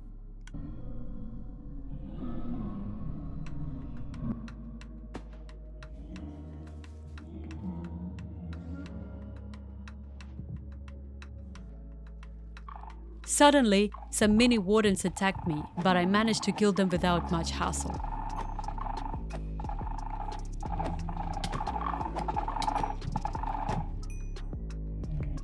Feeling a little braver now, I ventured further into the other side, only to find these absolutely disgusting creatures. Let me pause the video for a second. Does anyone else hate those horrid centipedes from Alex's Mobs mod? Oh my god, they are so disgusting. I literally turn them off as soon as I start a new world. Whoever modeled and animated those things needs to be stopped. Ew. No. Okay, let's get back to whatever we were doing. I killed those bugs and walked further, only to be attacked by phantoms. What in the world are phantoms doing here?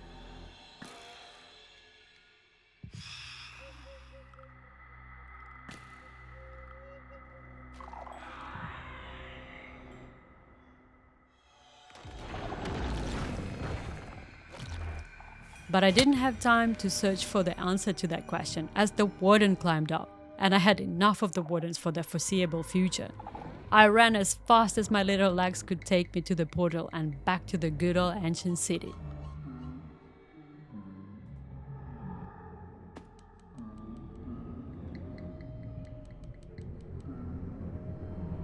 I paused for a second to collect myself, and what do you know? The Warden followed me out. Then I ran out. I didn't grab no shoes or nothing, Jesus. I ran for my life. I came back home, checked my quest book, collected my rewards, and was so tired that I don't even remember how I got to bed that night.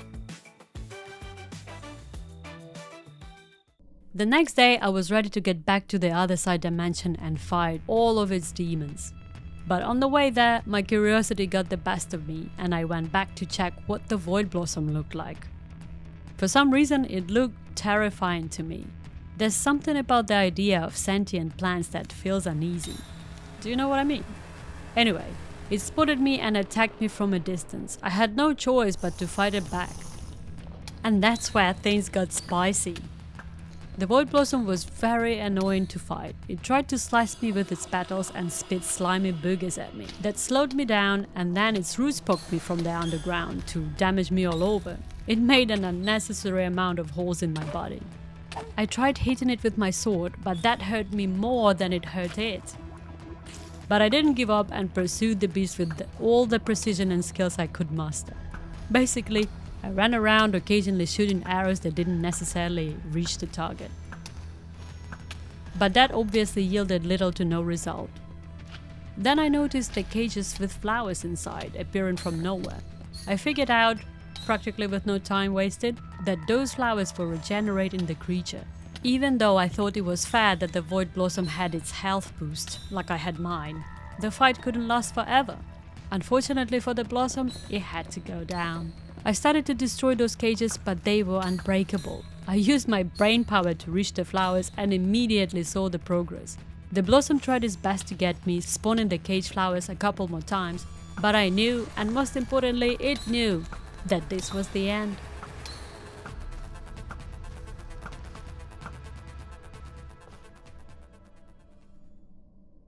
It dropped a void thorn that I could use to craft a reusable charged ender pearl. The one thing I was missing from that recipe was the ancient anima, which I had to get by defeating the Night Lich. After the whole stress of fighting the Void Blossom, I had no energy left to go to the other side as I planned. I just wanted to go home and have a good night's sleep. But before I got to my sweet pillow, I wanted to grab some amethyst crystals. You never know when you might need them. To my surprise, I found a spiky little creature that turned out to be the Amethyst Golem. And he was on my quest list. From this location alone, I got the Warden, the Void Blossom, and the Amethyst Golem. 3 targets off the list. Nice. I got back home and a thunderstorm started. I remember something from the quest book, Kill the Summoner. This guy appears during thunderstorms. Even though I was tired, I figured that this was the good opportunity to see if the summoner would spawn. I flew to the top of the hill and potted with some basic biatches for a while.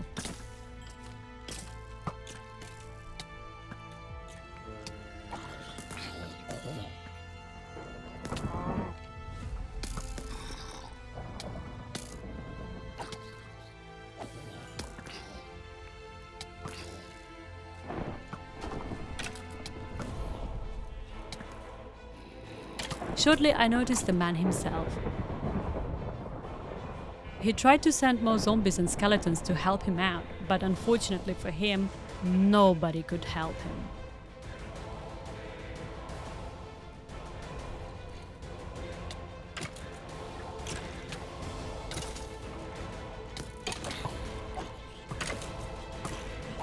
I dealt with his friends and finally went home to bed.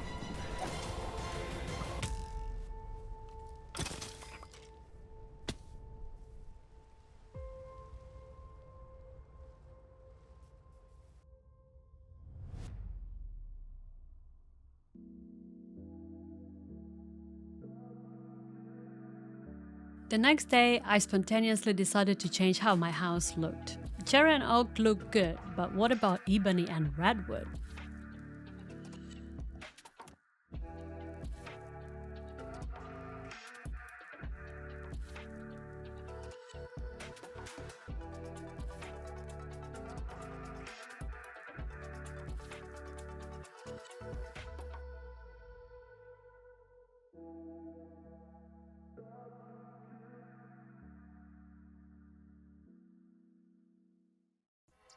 After living in a warehouse for over 60 days, I finally finished the interior. If you remember, I extended the storage room previously, and the storage system works amazingly. No need to open millions of chests. The stairs now have simple fence railings, safety first, and here's my headquarters.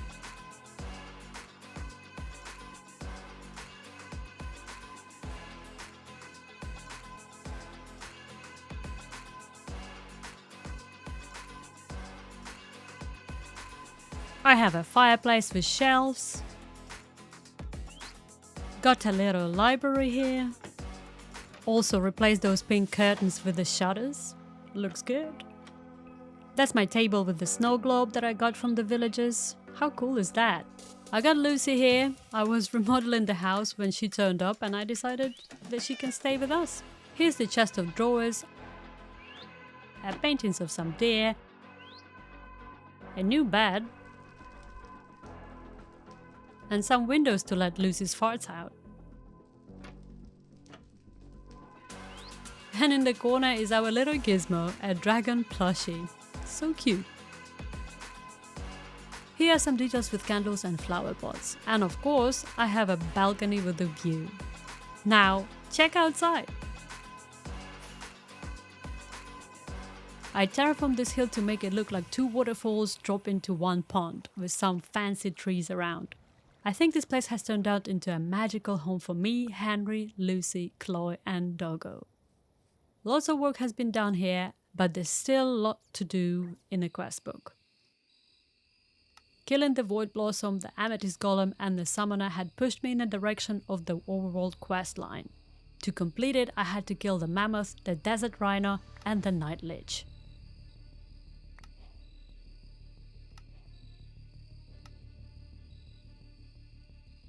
Since the Mammoth and the Night Lich have made the cold biomes their home, that's where I was heading.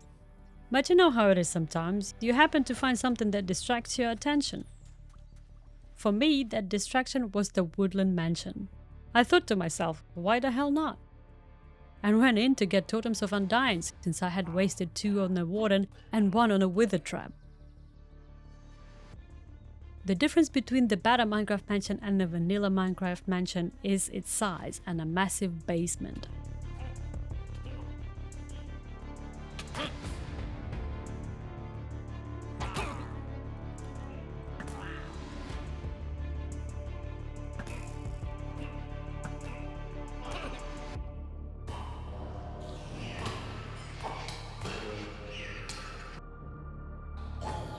I fought fearlessly, skillfully using my weapons. I didn't miss even one shot.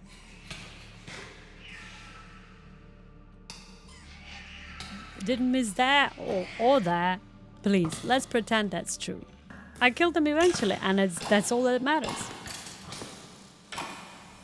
So this mansion has a basement filled with skeletons, spiders and creepers. They even held LAs as prisoners in little cells, held in outrageous, inhuman conditions.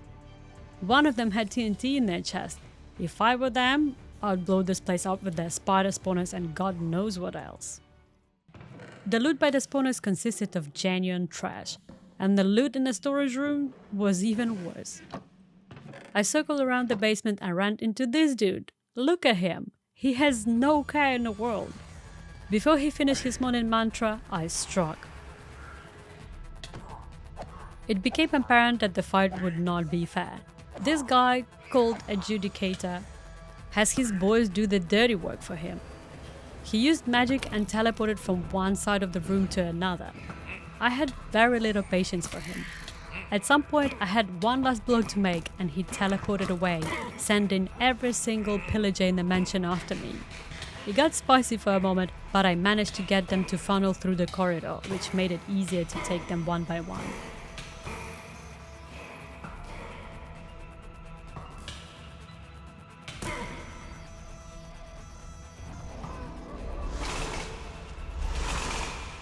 I came back to the chamber and got attacked by 2 evokers, some Ravager jokers and a creeper. They got me out of the doors again.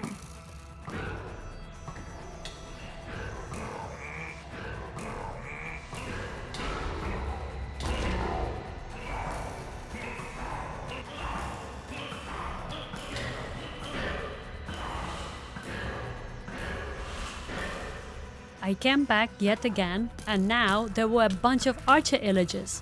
Among them was the man I wanted dead. Finally, he was gone, and dropped an enchanted Totem of Undying.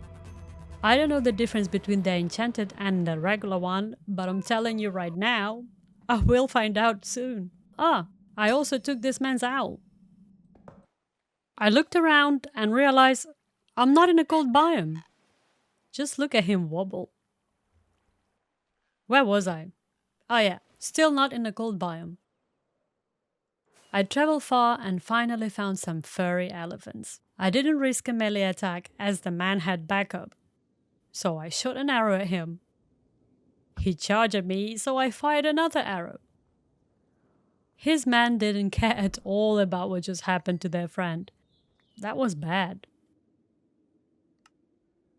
And you know what else was bad? This tower right here. Back then, I didn't know what it was or what was about to happen. I just skipped right in like an idiot. The plus side of this story is that I would have to do it anyway. All of a sudden, the weather changed and night fell. I went in and immediately felt unwelcome. I saw the altar blocks with ornaments that looked like those soul stars I'd been collecting for no reason. So I placed one in, and it went in. To say that I freaked out is an understatement.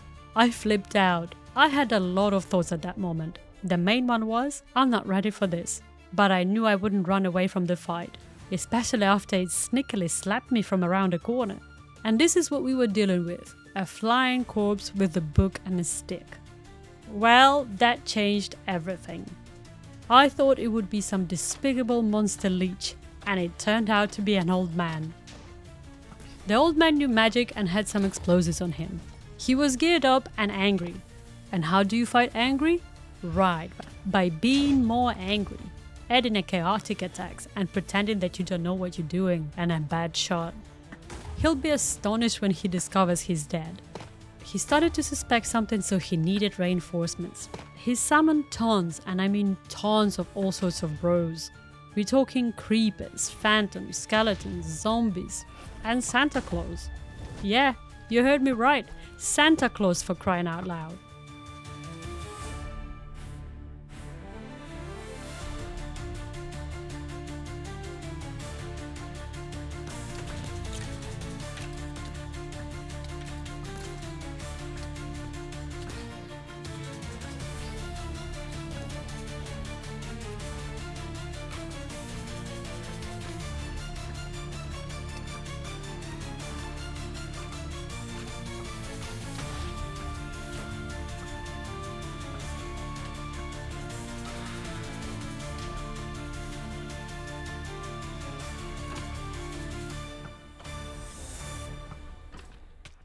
He dropped 2 pieces of ancient anima, and as a reward I got a staff of suppression that meant to clear the mob spawn in the radius.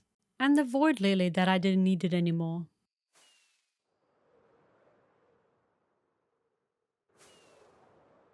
The next morning on my way home, I stopped at the desert village. As I was telling the horse my life story, I spotted something that looked like desert rhinos. I came closer to check if what I was seeing was correct, and it charged me with great speed. But my arrows were faster.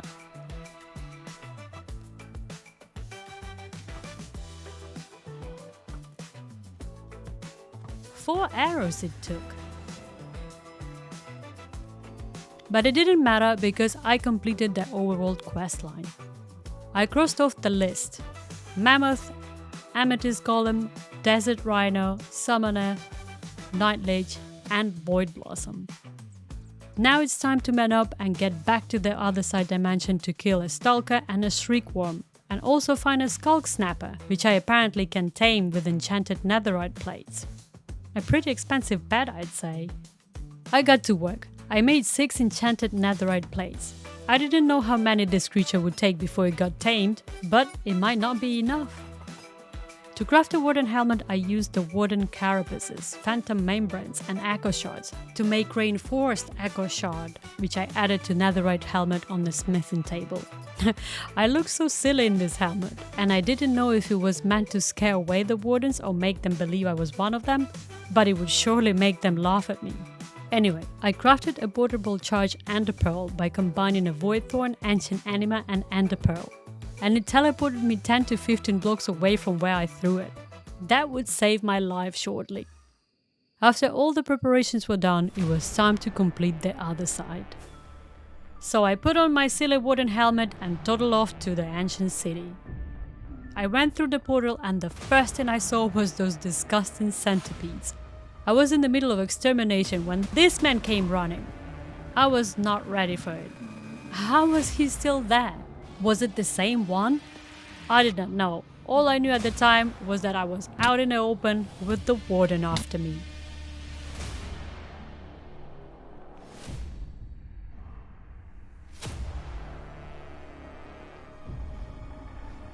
Suddenly, I saw the little goblin trader, and I thought he had turned up to distract the Warden so I could escape.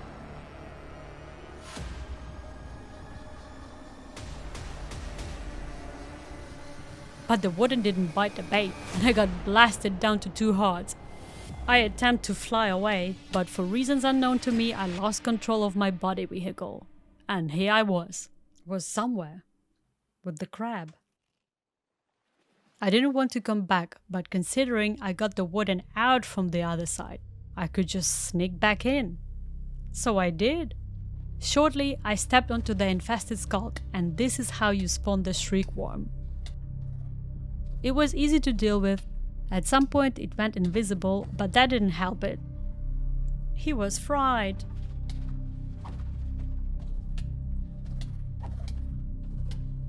Overall, that place was a nightmare. The worst dimension I'd ever come across.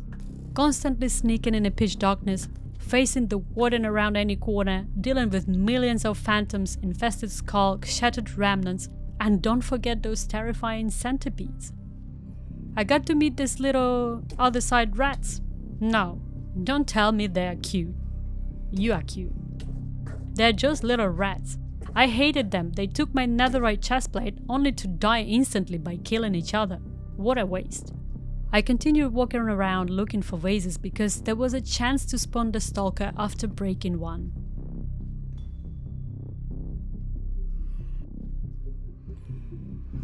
It took me a long time to finally see the stalker's health bar on my screen.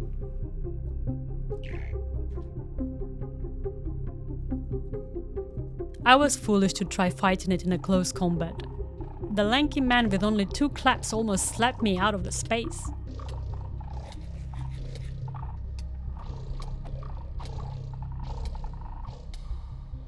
And that's where the charged ender pearl saved my life.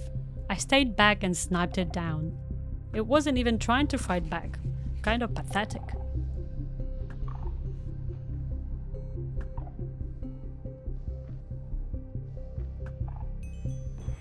With that, I had completed the other side. What a relief that was. I will never ever come back there.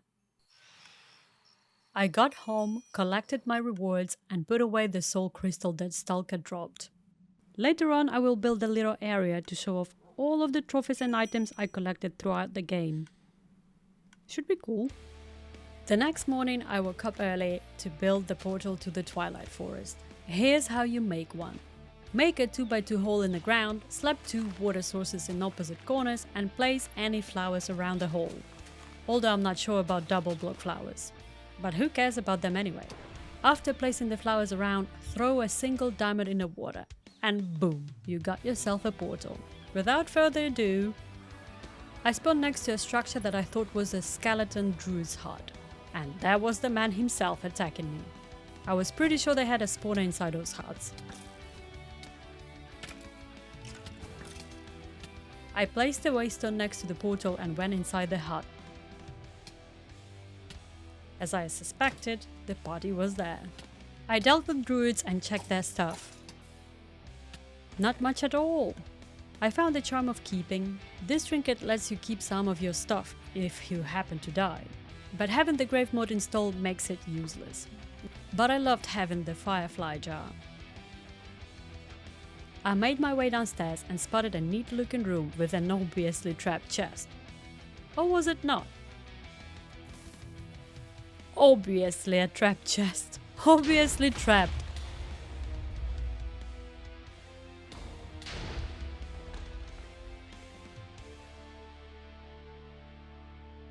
Lessons are not learned. I made my way through the oak savanna, an open grassy plain-like biome.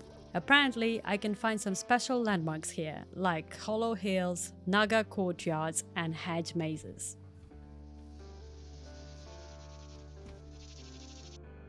I walked a bit more and came across a tall, chaotic structure. I figured it was the Lich Tower. However, this little blue dude showed up to inform me that I couldn't go in unless I defeated a Naga in its courtyard and took some of its enchanted scales. So off I went. I didn't have to look far, and shortly I found myself wrestling a huge snake. Can I just say how much I'm scared of any reptile, real life or not? They are truly nightmarish. If your pet is a snake, I don't know if you can be friends. Let's just compare a dangerous, slimy, squishy reptile to a little fluffy kitten. I'm telling you right now, the comparison isn't in a snake's favor. Okay, where was I? Stupid kittens. Let's forget the kittens for now, okay? The Naga is the first boss of the Twilight Forest, and you cannot fight a Lich before defeating a Naga. In terms of behavior, the Naga destroyed any scenery it ran into, specifically me, and glad at the blocks I was standing on if it couldn't reach me. It moved extremely quickly, circling me before making several charge attacks. Because of its speed, I used my dragon bow to fight it. It was practically impossible to chase it to land a hit. As I fought Naga, it began to lose segments, which drifted loose and disappeared. As it lost segments, it began to move faster and faster. I heard you could use a shield to block when it charges headfirst into you. It would knock both of us back and stun the Naga for a moment, making it immobile and with the stars around its head. During that time, you could get a number of hits to weaken it. Sadly, I didn't do that, but it would be fun to see the snake with stars above its noggin. The Naga drops 6 scales that can be used to make Naga scale armor, which I will, as well as a Naga trophy, and you'll see shortly how useful this trophy is. After defeating the snake, I was able to get inside the Lich Tower, but I was immediately attacked by millions of skeletons and flying books of all things. A typical Lich Tower consists of a single central spire from which many smaller towers and chambers jut out haphazardly from the sides, sometimes connected by bridges but often built directly against the main tower. Inside, a double staircase spirals up from the bottom to top, allowing access to these antechambers. It is advised to be cautious as maintenance is not a priority for the undead Lich. The staircases had many holes in them, threatening to send the incautious to their doom at the bottom of the tower. Zombies, skeletons, swarm spiders and death tombs will finish the job.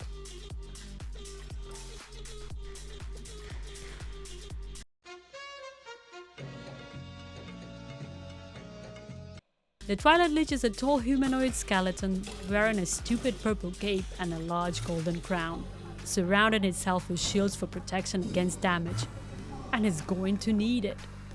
This former wizard retains a wide variety of attacks and tricks, which it deploys throughout 3 basic phases. Phase 1. The Twilight Lich summons shadowy invincible duplicates. The Lich itself is protected by a rotating ring of shields. Both the Twilight Lich and duplicates fire blue-green projectiles that look like ender pearls. A quick-thinking player could deflect the projectiles with a properly timed swing, similar to deflecting Ur-Ghast fireballs. However, I'm not one of them, so it didn't go too well for me. During the first phase, the Twilight Lich holds a Twilight Scepter. Every time I managed to deflect the Lich projectiles back at it, it removed one of its shields. I read afterward that it is highly advised to avoid deflecting projectiles if they are fireballs, as they will explode on contact, doing a serious amount of damage. And they did! Its second phase began when the Lich shields were depleted, allowing me to deal direct damage. During this phase, the Lich switched to using a zombie scepter to summon an army of loyal zombies to attack me. And they did! I read afterward that lucky adventurers can slay the Lich before the third phase, though inexperienced adventurers may not be so fortunate and can fail to slay the Twilight Lich during this phase. Sadly, I'm an inexperienced adventurer, so in phase 3 when the Lich ran out of zombies to summon, it attacked me hand to hand with the golden sword. That was the toughest boss fight I had in Beta Minecraft so far. Fighting 2 dragons wasn't as intense as this fight. Anyway, the Twilight Lich dropped bits of golden armor, the Scepter of Life Draining, some ender pearls, several bones, and of course, the Twilight Lich trophy, which I'll use shortly. How do I look? I think I look good. Alright, defeating the Lich has opened up the next area in the Twilight Forest, and that is the Twilight Swamp. Here I was looking for a labyrinth. These underground structures are built on 2 levels, and access to the top level can be gained through a small shaft built into the hill.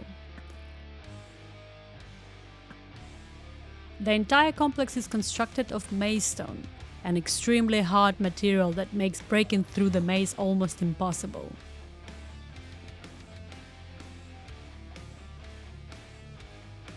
Minotaurs are signature creatures to be found in the labyrinth, but they share these corridors with others.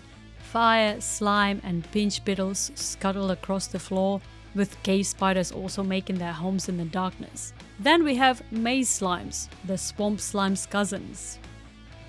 The many chests hidden in the maze contain all manner of mediocre items: maze wafers, blaze rods, ironwood ingots, steel leaf and occasionally golden apples, which is okay, I guess. Don't need to freak out, I knew it was a trap chest, but if you're quick enough, you might get a couple of things out before it goes off. I also found iron ingots and ironwood ingots, as well as full ironwood armor and steel leaf armor. For some reason, I thought I could find a maze map focus in the chest, but one of the Minotaurs must have dropped it and I picked it up. And that was good, as the maze map focus discovery is a part of the miscellaneous quest section.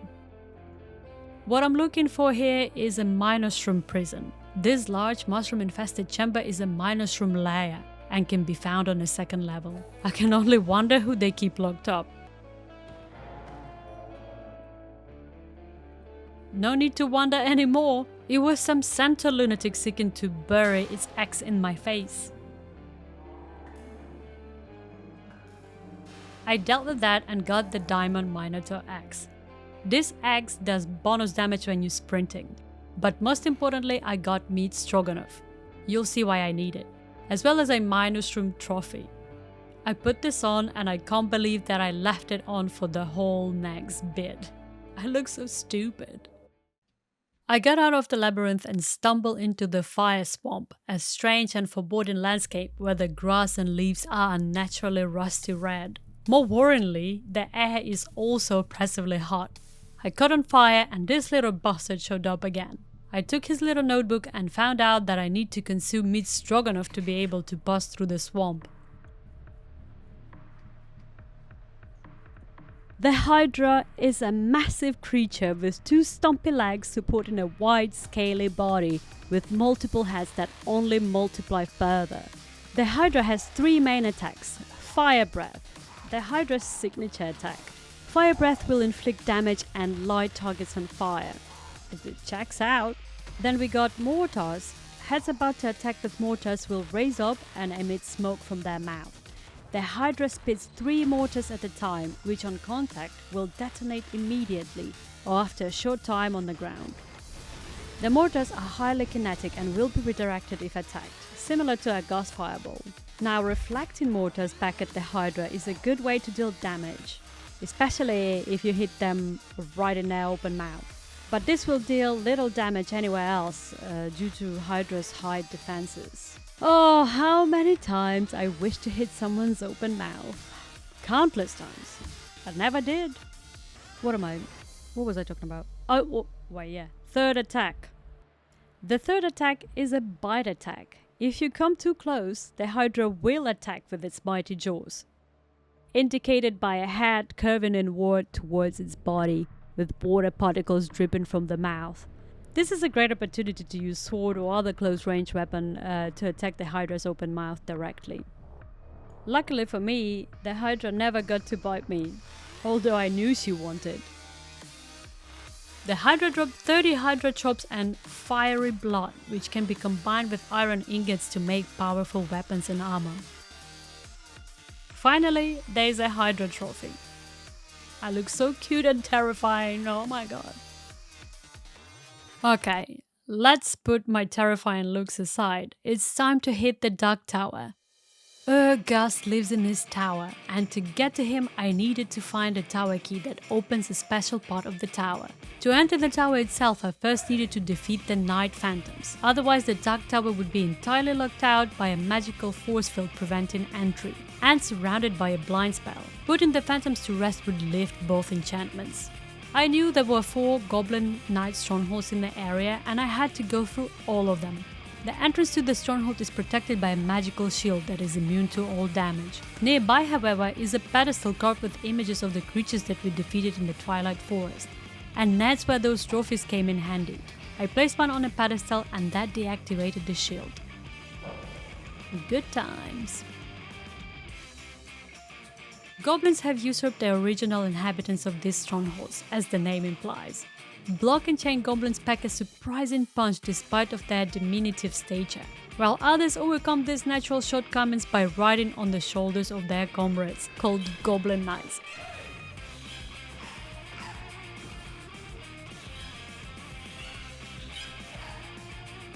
The other unique creatures that infest the dusty hallways are helmet crabs, small but vicious critters with the diamond hard shells. Other than that, most common monsters are not usually found at a stronghold. Aside from creepers, they are everywhere. Common loot such as ironwood ingots, steel leaf, food, tools and enchanted armor and weapons can be found. But the greatest prizes are night metal ingots and knighty armor, as well as charms of keeping and charms of life. But my goal here is to find and dispatch a couple of naughty boys who don't want to lay to rest. They appear as ghostly pieces of phantom armor floating around. They deal damage if you walk into one, and they also throw weapons. And this attack comes in 3 different appearances based on the tool in hand. If they are holding a night metal sword, they will charge towards you slowly but accurately and can deal massive damage. If they are wielding a night metal axe, they will throw their weapon in a straight line at you, which deals significant damage. If they are wielding a night metal pickaxe, they will throw their weapon in a line but in 5 different directions, which deals some damage but is easily avoided. Okay, let's see what they got. Night metal weapons, phantom armor and the Night Phantom trophy. 1 down and 3 to go. Let's go!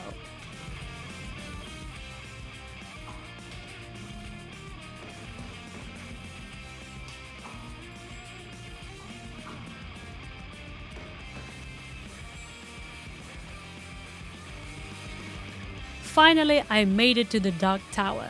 I thought defeating the Night Phantoms would open the doors, but I was wrong. Instead, I received another note indicating that I needed to use a Scepter of Life Draining. Well, I have just the thing.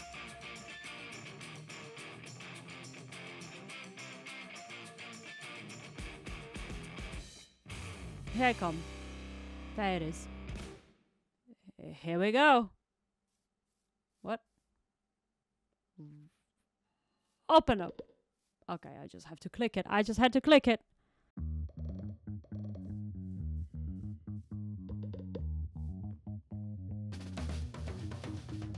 This structure contains all manner of unique rooms, obstacles, treasures and monsters to explore and fight on my epic journey to the top. Several monsters can be found in the Dark Tower, including regular creatures like skeletons, creepers, blazes and pinch beetles, as well as more unique creatures.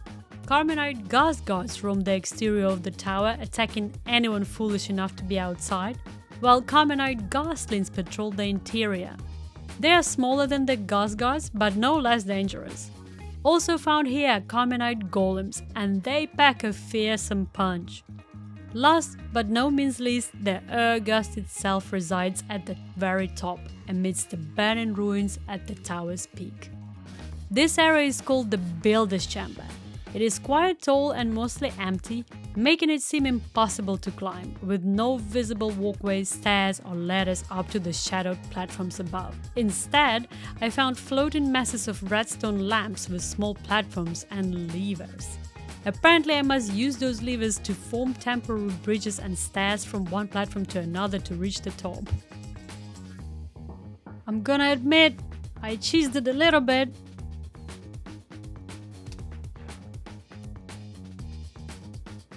Now, I ended up in this room, looked like a farm room. It had various plants, samplets and fungi.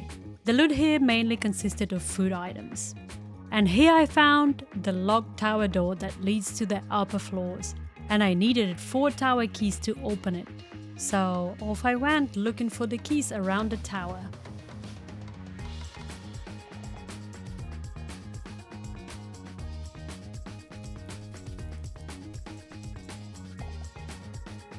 This is the small tower. It comes with a central chamber with 4 doors leading into 4 directions.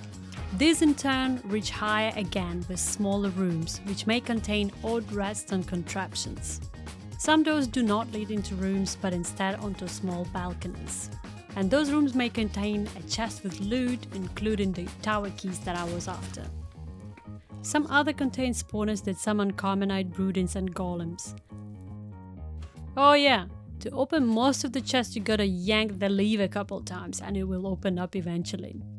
Food, arrows and red wool can be found in many chests in the tower, along with enchanted books, steel leaf, ironwood ingots, redstone, diamonds and more. But we all know what I'm after, so...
Oh, it looks like I found an alternative way to get to the top.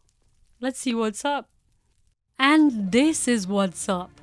The saddest monster I have ever seen. It is a large creature with many large waving tentacles covered in what I fear is blood, or it could be Carmenite, but I think it's blood. Fireballs are the Ghast main and signature attack. Like all Ghast, it shot fireballs at me but was shooting 3 of them at once. Deflecting those fireballs was possible, however only 1 could be deflected while the rest exploded around me. I noticed that Ur-Ghast would only shoot fireballs if I was in its view, so taking shelter frequently worked out for me. This said creature has summoned Carmenite Ghastlings with the lightning strike. Those minions spawn out of Ghast traps. They were weaker than regular Ghastlings and a hit from any weapon would kill them.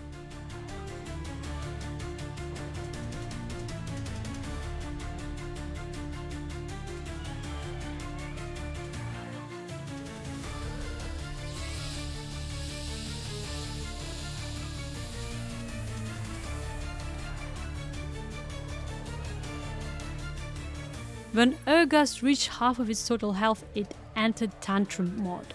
It changed the weather to rain and kept summoning minions. During this mode, the Ur-Ghast seemed to avoid attacking me, only making loud noises and crying Ghast tears. When those tears landed on me, I took damage. On each side of the tower were 4 rooms with some redstone contraptions in them. I figured out that if I stepped onto the pressure plate when Ur-Ghast was above it, it would drag it towards the contraption and deal damage to the creature.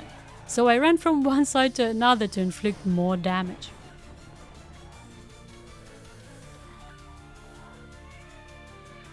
And I got the Ur-Ghast trophy, 6 doses of Ur-Ghast fiery tears, which can be used to craft fiery ingots and fiery armor, as well as 9 pieces of Carmenite. Every time, I look better and better. Right, so what I had left was an Alpha Yeti and the Snow Queen. In this case right here, I just knew there was a man I needed to face.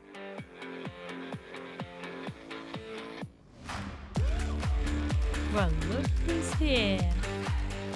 Okay, this Alpha has two forms of attack.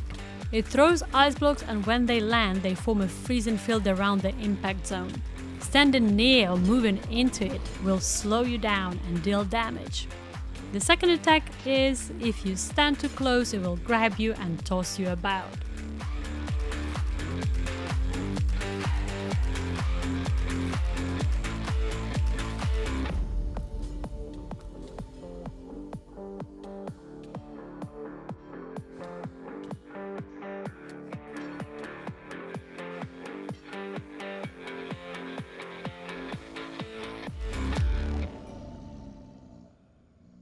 Personally, I love this boss the most. We just danced a little and then he went to a better place. He was good. And his trophy looks sick. Standing over the desolated glacier, the Aurora Palace was a striking and beautiful sight, with its walls constantly shifting in a variety of colors. Icy enemies patrolled the dim halls and walkways. The most common were ice cores, which came in two varieties. Stable ice cores, which had a distinctive halo of icy spikes and launched magical snowballs at you. And unstable ice cores, which charged in close and inflicted damage with their sharp spikes. They were dangerous as they exploded upon death, destroying blocks and transforming them into glass. Also found here are snow guardians, ghostly figures wearing fur. The loot was average, but I found an ender bow and some ice bows, which made it a bit better. The palace consisted of multiple tall towers, interconnected by small doorways at varying levels within the chambers. While some rooms could be reached by simply walking up, others required jumping, mining, or building up to reach higher areas. I made my way up and essentially broke and entered the headquarters. But she was waiting for me already.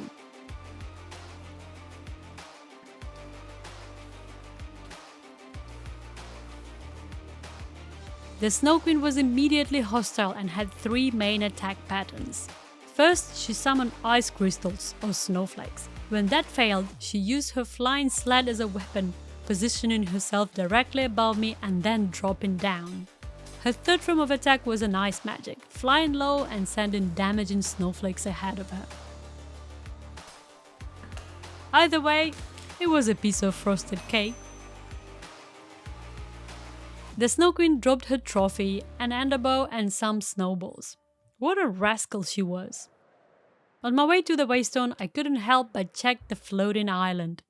Look who lives here. Apparently, it's a giant me. Yeah, bunch of giant spicy chipolatas wobbling around. They are too spicy though.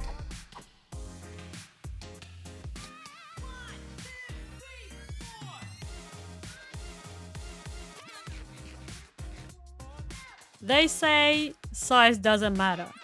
Well, take a look at this.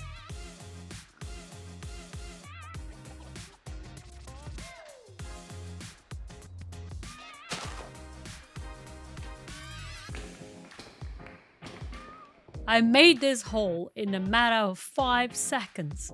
Imagine how much time I saved. It's insane. At last, I was home. I checked off the Twilight Quest section and received many useful items, like the zombie scepter, ore magnet, some XP bottles.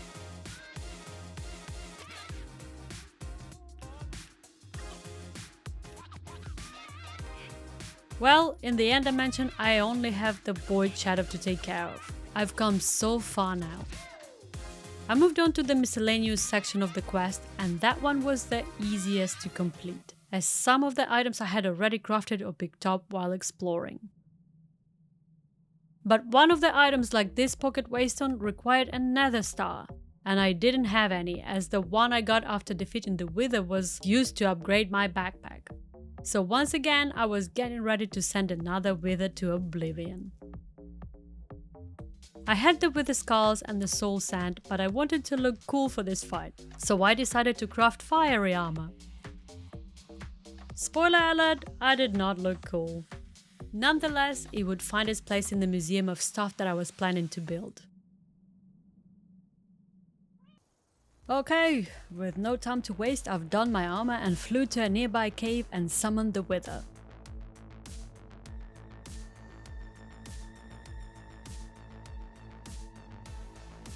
The little goblin trader showed up for the Wither fight again. I think he wanted to avenge Spencer, but he didn't stand a chance. So then it was up to me to avenge them both and bring justice to this world. The Wither was not messing around. Somehow it managed to break some infested stone and spawned a silverfish. But it didn't stop there. It called for a zombie child and his parents. I had to act fast. I ate the apple, took care of the little bastards, and then focused all of my attention on the big guy.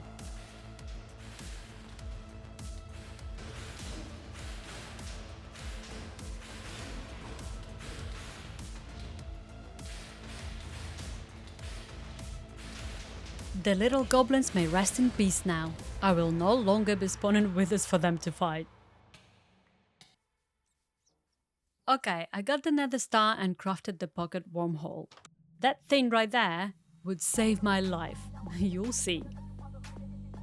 So what it is, it's a waystone in your pocket, allowing you to teleport to any waystones you've activated. With that out of the way, I completed the easiest task, like crafting a trading post, a bounty board, a bartering station, and a crafting table, which turns items back into their ingredients. An XP conduit. I already made one, but here's the recipe. 4 lapis with 1 amethyst shard to craft a crystallis lazuli. Then surround that with copper ingots to make a ring. I crafted the hammock using the string, sticks and wool and moved on to the next item, diamond magnum torch. And this is actually very useful as it prevents mob spawns in a huge area. I crafted a nature compass which tells you what biome it is. I had already picked up Waystone, the Alta and XP book on my travels, so that was done already.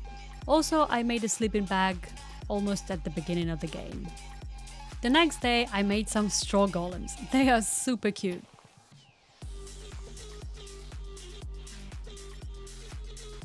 Check it out, I made an army of little straw golems. Next, I crafted a quartz elevator, which didn't work and didn't even register that I completed the quest. Maybe I needed to add something or it has to work in a different way? I don't know. I found a bundle earlier in the game, so didn't need to worry about that. And I made an aquarium that was super easy. I guess I picked up the alchemist table somewhere, so that was done as well. Next I made an enchantment basin using calcite, a block of amethyst and smooth basalt. I didn't have amethyst or calcite, so I had to go and pick it up. For the soap I needed a water bucket, ash and a pork chop. And since I'm not an animal to kill these cuties, I settled for not completing this quest at all. The jar was easy, just a glass and a slab. Done. The next quest was to fish for the wooden crate. It didn't take me long to get it. It was like the 4th item I got.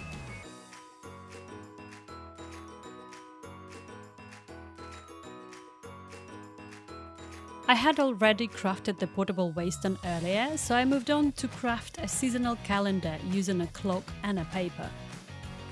The next one was a Piglin flag, which I got by defeating the Piglin beast.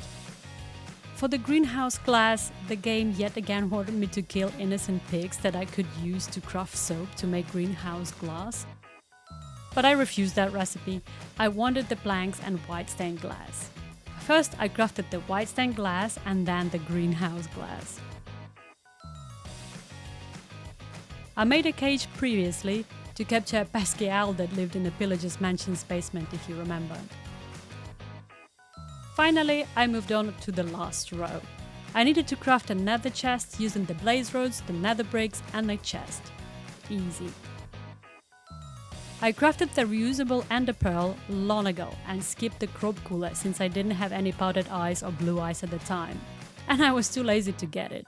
Instead, I made a crop heater using a campfire, 4 logs, 1 plank, a furnace and 2 cobblestones. Then I made a wood cutter with an iron ingot and 3 planks. So the miscellaneous section of the quest book was almost completed. All I had left was the ender pouch, soap, which I wasn't planning on completing anyway, and a crop cooler. So there I was, back at the place I thought I'd never return to, the Night Lich lair. But this time I was not going to fight anything. Or so I thought.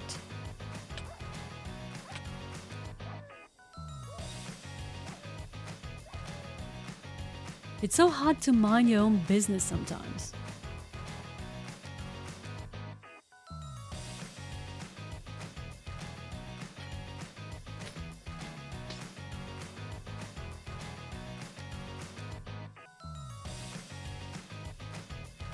For the ender pouch I needed 8 leather pieces and an ender chest, and I was done.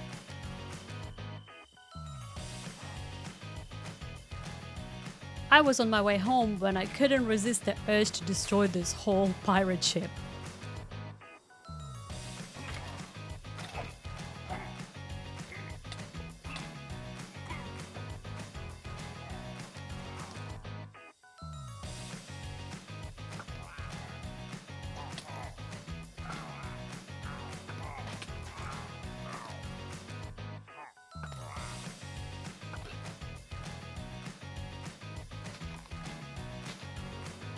And hey, look what I found.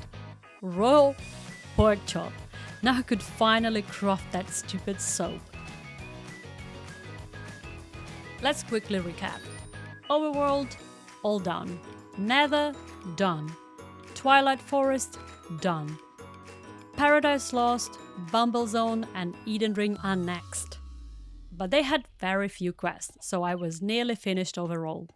I planned to leave the Void Shadow quest for the last, as I knew it would be the most difficult fight. Anyway, let's jump into the Eden Ring real quick. I made the portal to the Eden Ring dimension using copper blocks and stairs, amethyst blocks and crystals, and 1 gold block. To build it, I created a 3x3 copper block platform, surrounded it with copper stairs, leaving out the corners, replaced the center block of the platform with the gold block, and placed the copper blocks in the corners. On top of them I placed the amethyst blocks, and on those I added the amethyst crystals. Then lit the gold block with the flint and steel, and off I went.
Well, and that's it. I completed the quest for this dimension.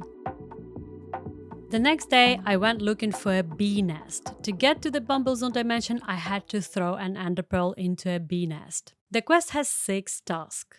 Enter the Bumblezone, find a crystalline flower, craft a honey crystal shield, find a bee queen, obtain a pollen puff, and find a hanging garden. Well, let's go then.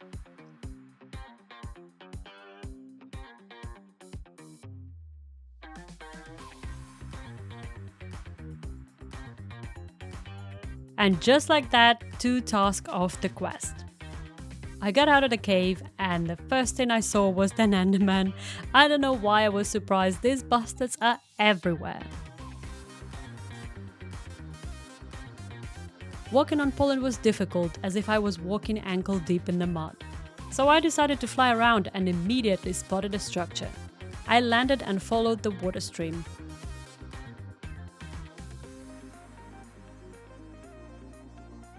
And here's what I had to say about it. OMG, look at them live!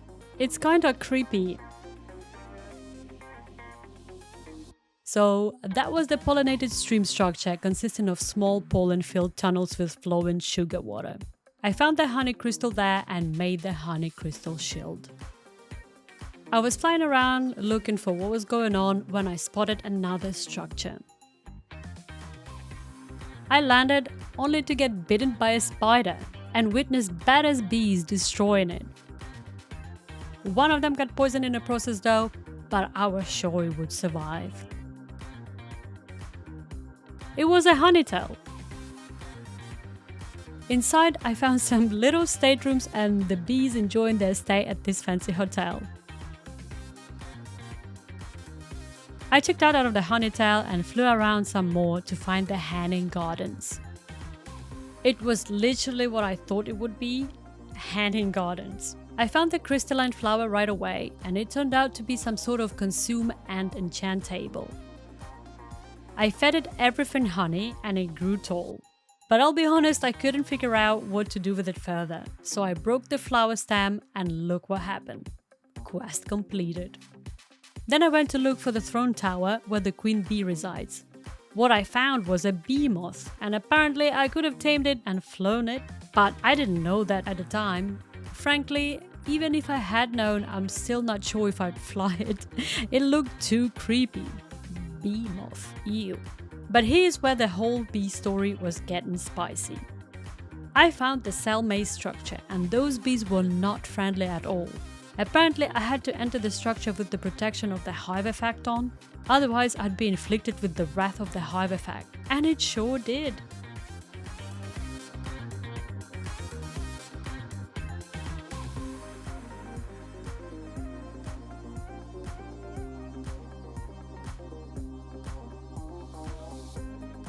I had to keep feeding bees and brood blocks with honey to maintain the protection effect, but I found that out much later, after a couple of near-death experiences.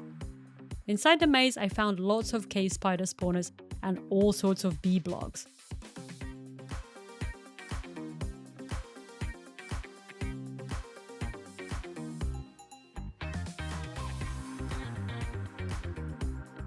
I also found the bee armor, but I had to pay the price for it. It only looked cute, it didn't provide any extra protection from the bees.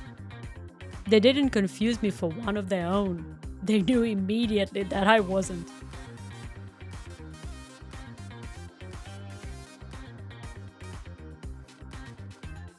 I could fly a little in that thing, well, only sort of hop around from block to block.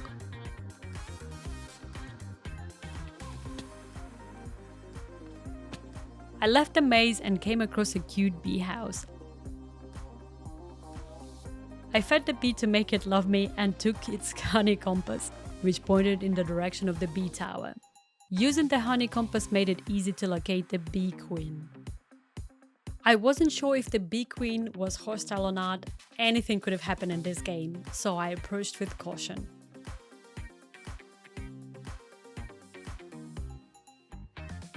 But the queen was lovely and wanted a purple amaranth flower to trade with her. She also took some string and gave me a bunch of rotten potatoes and stone swords.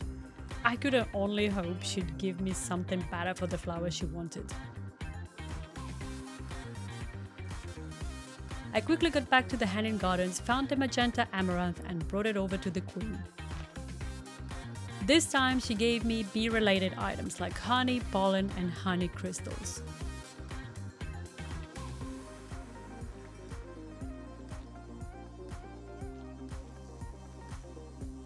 I returned home, checked off the quest in my book, and placed quest-related items on the battlestone in my little quest exposition that I was putting together.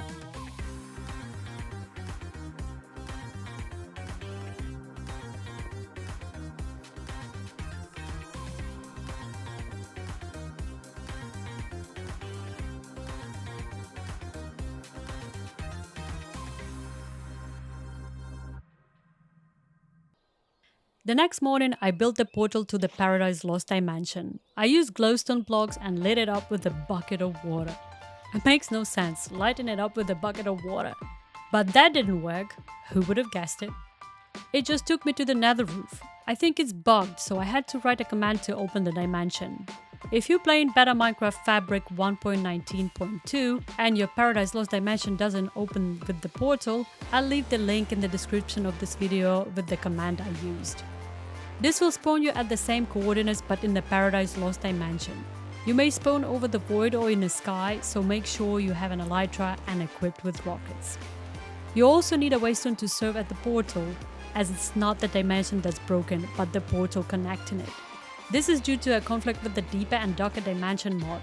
The portal will work if you remove the Deeper and Darker mod, however you will lose all items from that mod, and that's no bueno. The most sensible thing to do is to bring a Waystone and use it as your new portal. So there I was, flying over Paradise Lost. I landed and met a couple of floating bunnies. I jumped on a cloud and spotted some birds that I could tame to fly. And these weren't your regular Minecraft birds, they wanted meat in exchange for their transportation services. They were pretty cute and reminded me of chocobos from Final Fantasy games.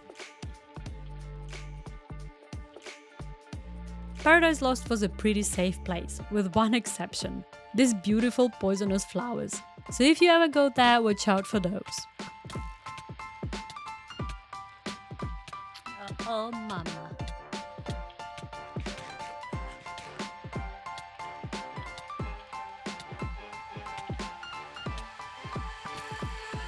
It was getting dark when I finally found what I was looking for, the amethyst bushel. I got back home and gathered the materials I needed to craft a cloud levitator, the blue cloud block, flowstone bricks, planks and redstone. Next on the list was the glazed amethyst loaf. Easy. And just like that, Paradise Lost is done.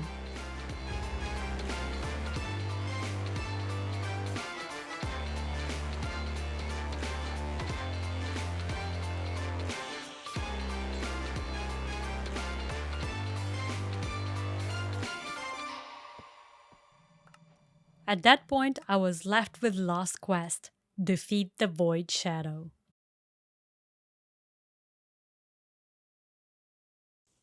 The Void Shadow is found in the Void Dimension, entered only through the floating island that spawned when the Eye was killed. I threw the Ender Pearl into the portal and got myself into a very spicy situation. The Void Shadow summoned Void Shades all over the Void to attack me. They were throwing projectiles that inflicted hunger, blindness and slowness effects. They were up to no good and were partly destroying the platform, decreasing the space where I could move to dodge the projectiles.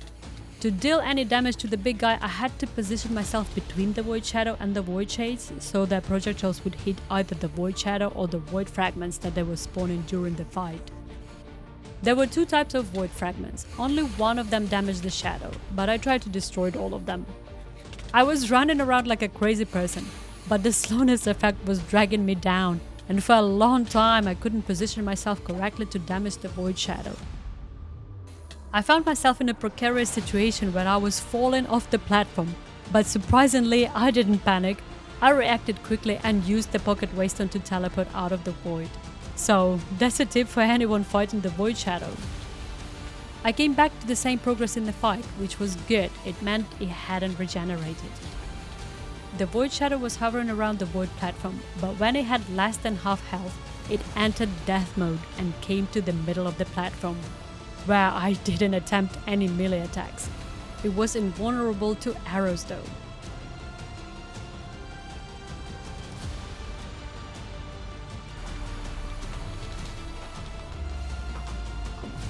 Eventually, my efforts were rewarded with the Void Shadow's death and a shadow chest full of goodies. But what I was anticipating the most was the fame effect I received after defeating the Shadow. It gave me the ability to hatch the Dragon Egg.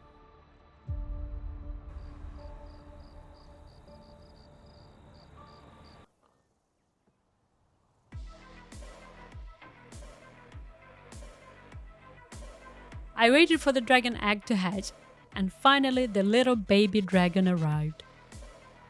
I fed it with the orc skin and it was tamed. With a well-balanced diet and moderate exercise each passing day, it grew bigger and bigger. I don't know why, but the same glitch that occurred with the quartz elevator happened with the Void Shadow quest. It wasn't showing that I completed the quest, but we all know that I did. So forget about it.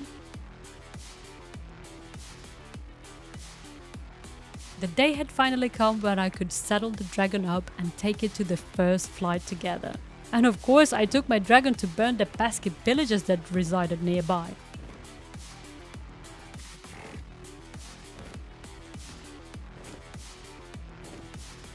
We were on fire, so were the pillagers, until they got a bit closer and started to hurt my dragon.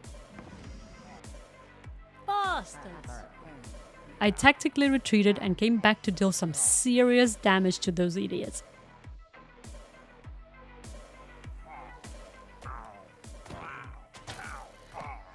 Everyone involved got punished and learned a lesson. Never hurt my dragon.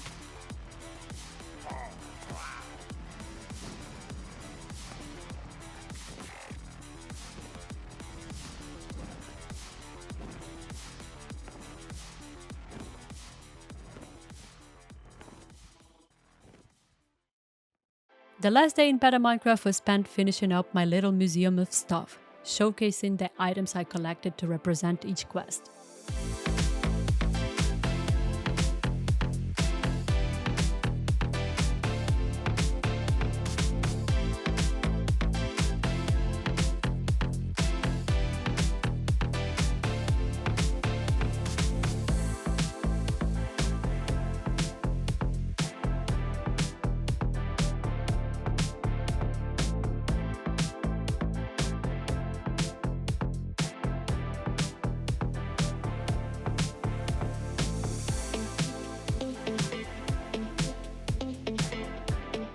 All in all, it was a well put together mod pack, just a couple of glitches here and there, but nonetheless enjoyable, relaxing gameplay. I hope you enjoyed the movie, and if you did, consider hitting that like button, leaving the comment and subscribing. Thank you for watching. See ya!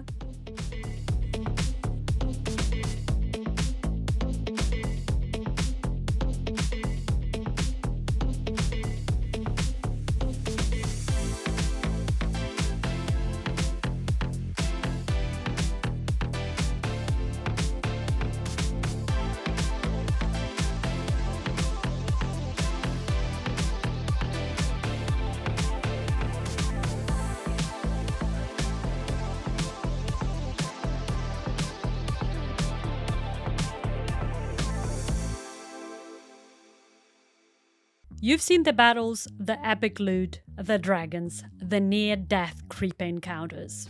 But what you haven't seen is the chaos behind the chaos. Welcome to the Better Minecraft Behind the Blocks, a raw and filtered look at what it really took to survive 100 days in one of the wildest mod pack ever made. From crafting mishaps to emotional damage caused by surprise betrayal, it's all here. Grab your spectacles and spyglass, because it's time to break the fourth block, the wall, and hear from Jose, who risked it all for glory and loot. Just kidding. Jose here straight up abandoned me in time of danger and distress. Hello Jose. Please take us back to that night. I barged into your home begging for help. What was going on through your mind?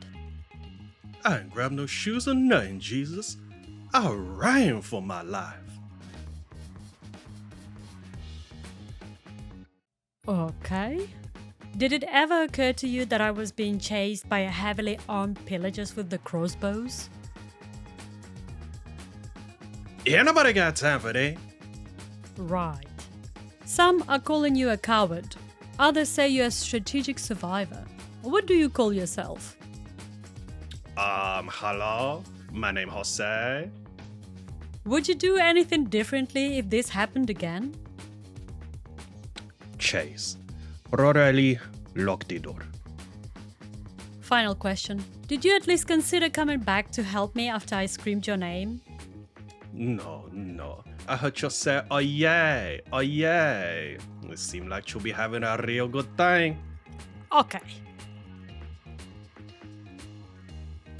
Bertha, thank you for agreeing to speak with us from, well, your jail cell. Let's get right to it. Tell me, Bertha, why did you give me poison candy after I helped clear your jungle village? Poison? Me?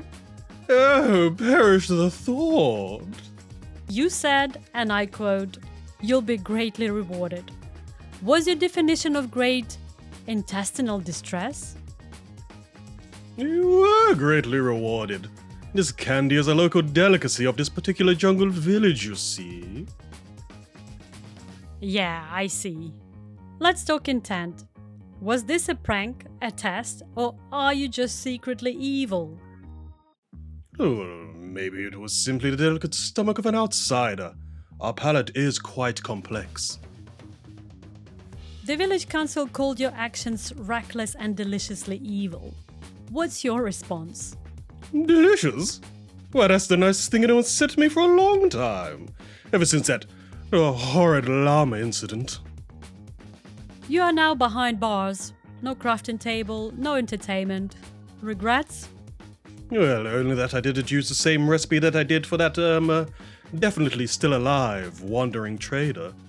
Missed opportunity, I suppose. Any final words to the viewers at home?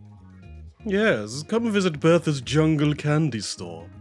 It's simply to die for.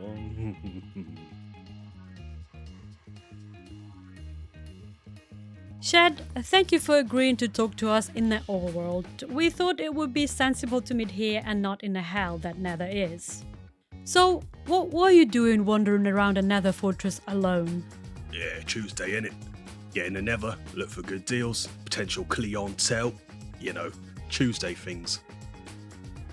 When those blazes came at us, you dropped a splash potion and screamed, "Every goblin for themselves!" Do you often panic like that? Panic? Nah, I was just following you. Not to get too fancy with you, but my therapist says it's called strategic disassociation. It's quite therapeutic, really. I guess we both had the same plan. Listen, there never's no bag of jungle candy at the best of times. Any regrets? Nah, mate, I'm here to make deals, not make kills. Dipping, diving, wheeling, dealing. Just Tuesday things, innit? We should probably wrap it up here. Yeah, that's fine. Oi, listen, before you go, you want to buy a slightly melted golden axe? 5 diamonds and an handshake and it's all yours, mate. No? Ah, well, suit yourself.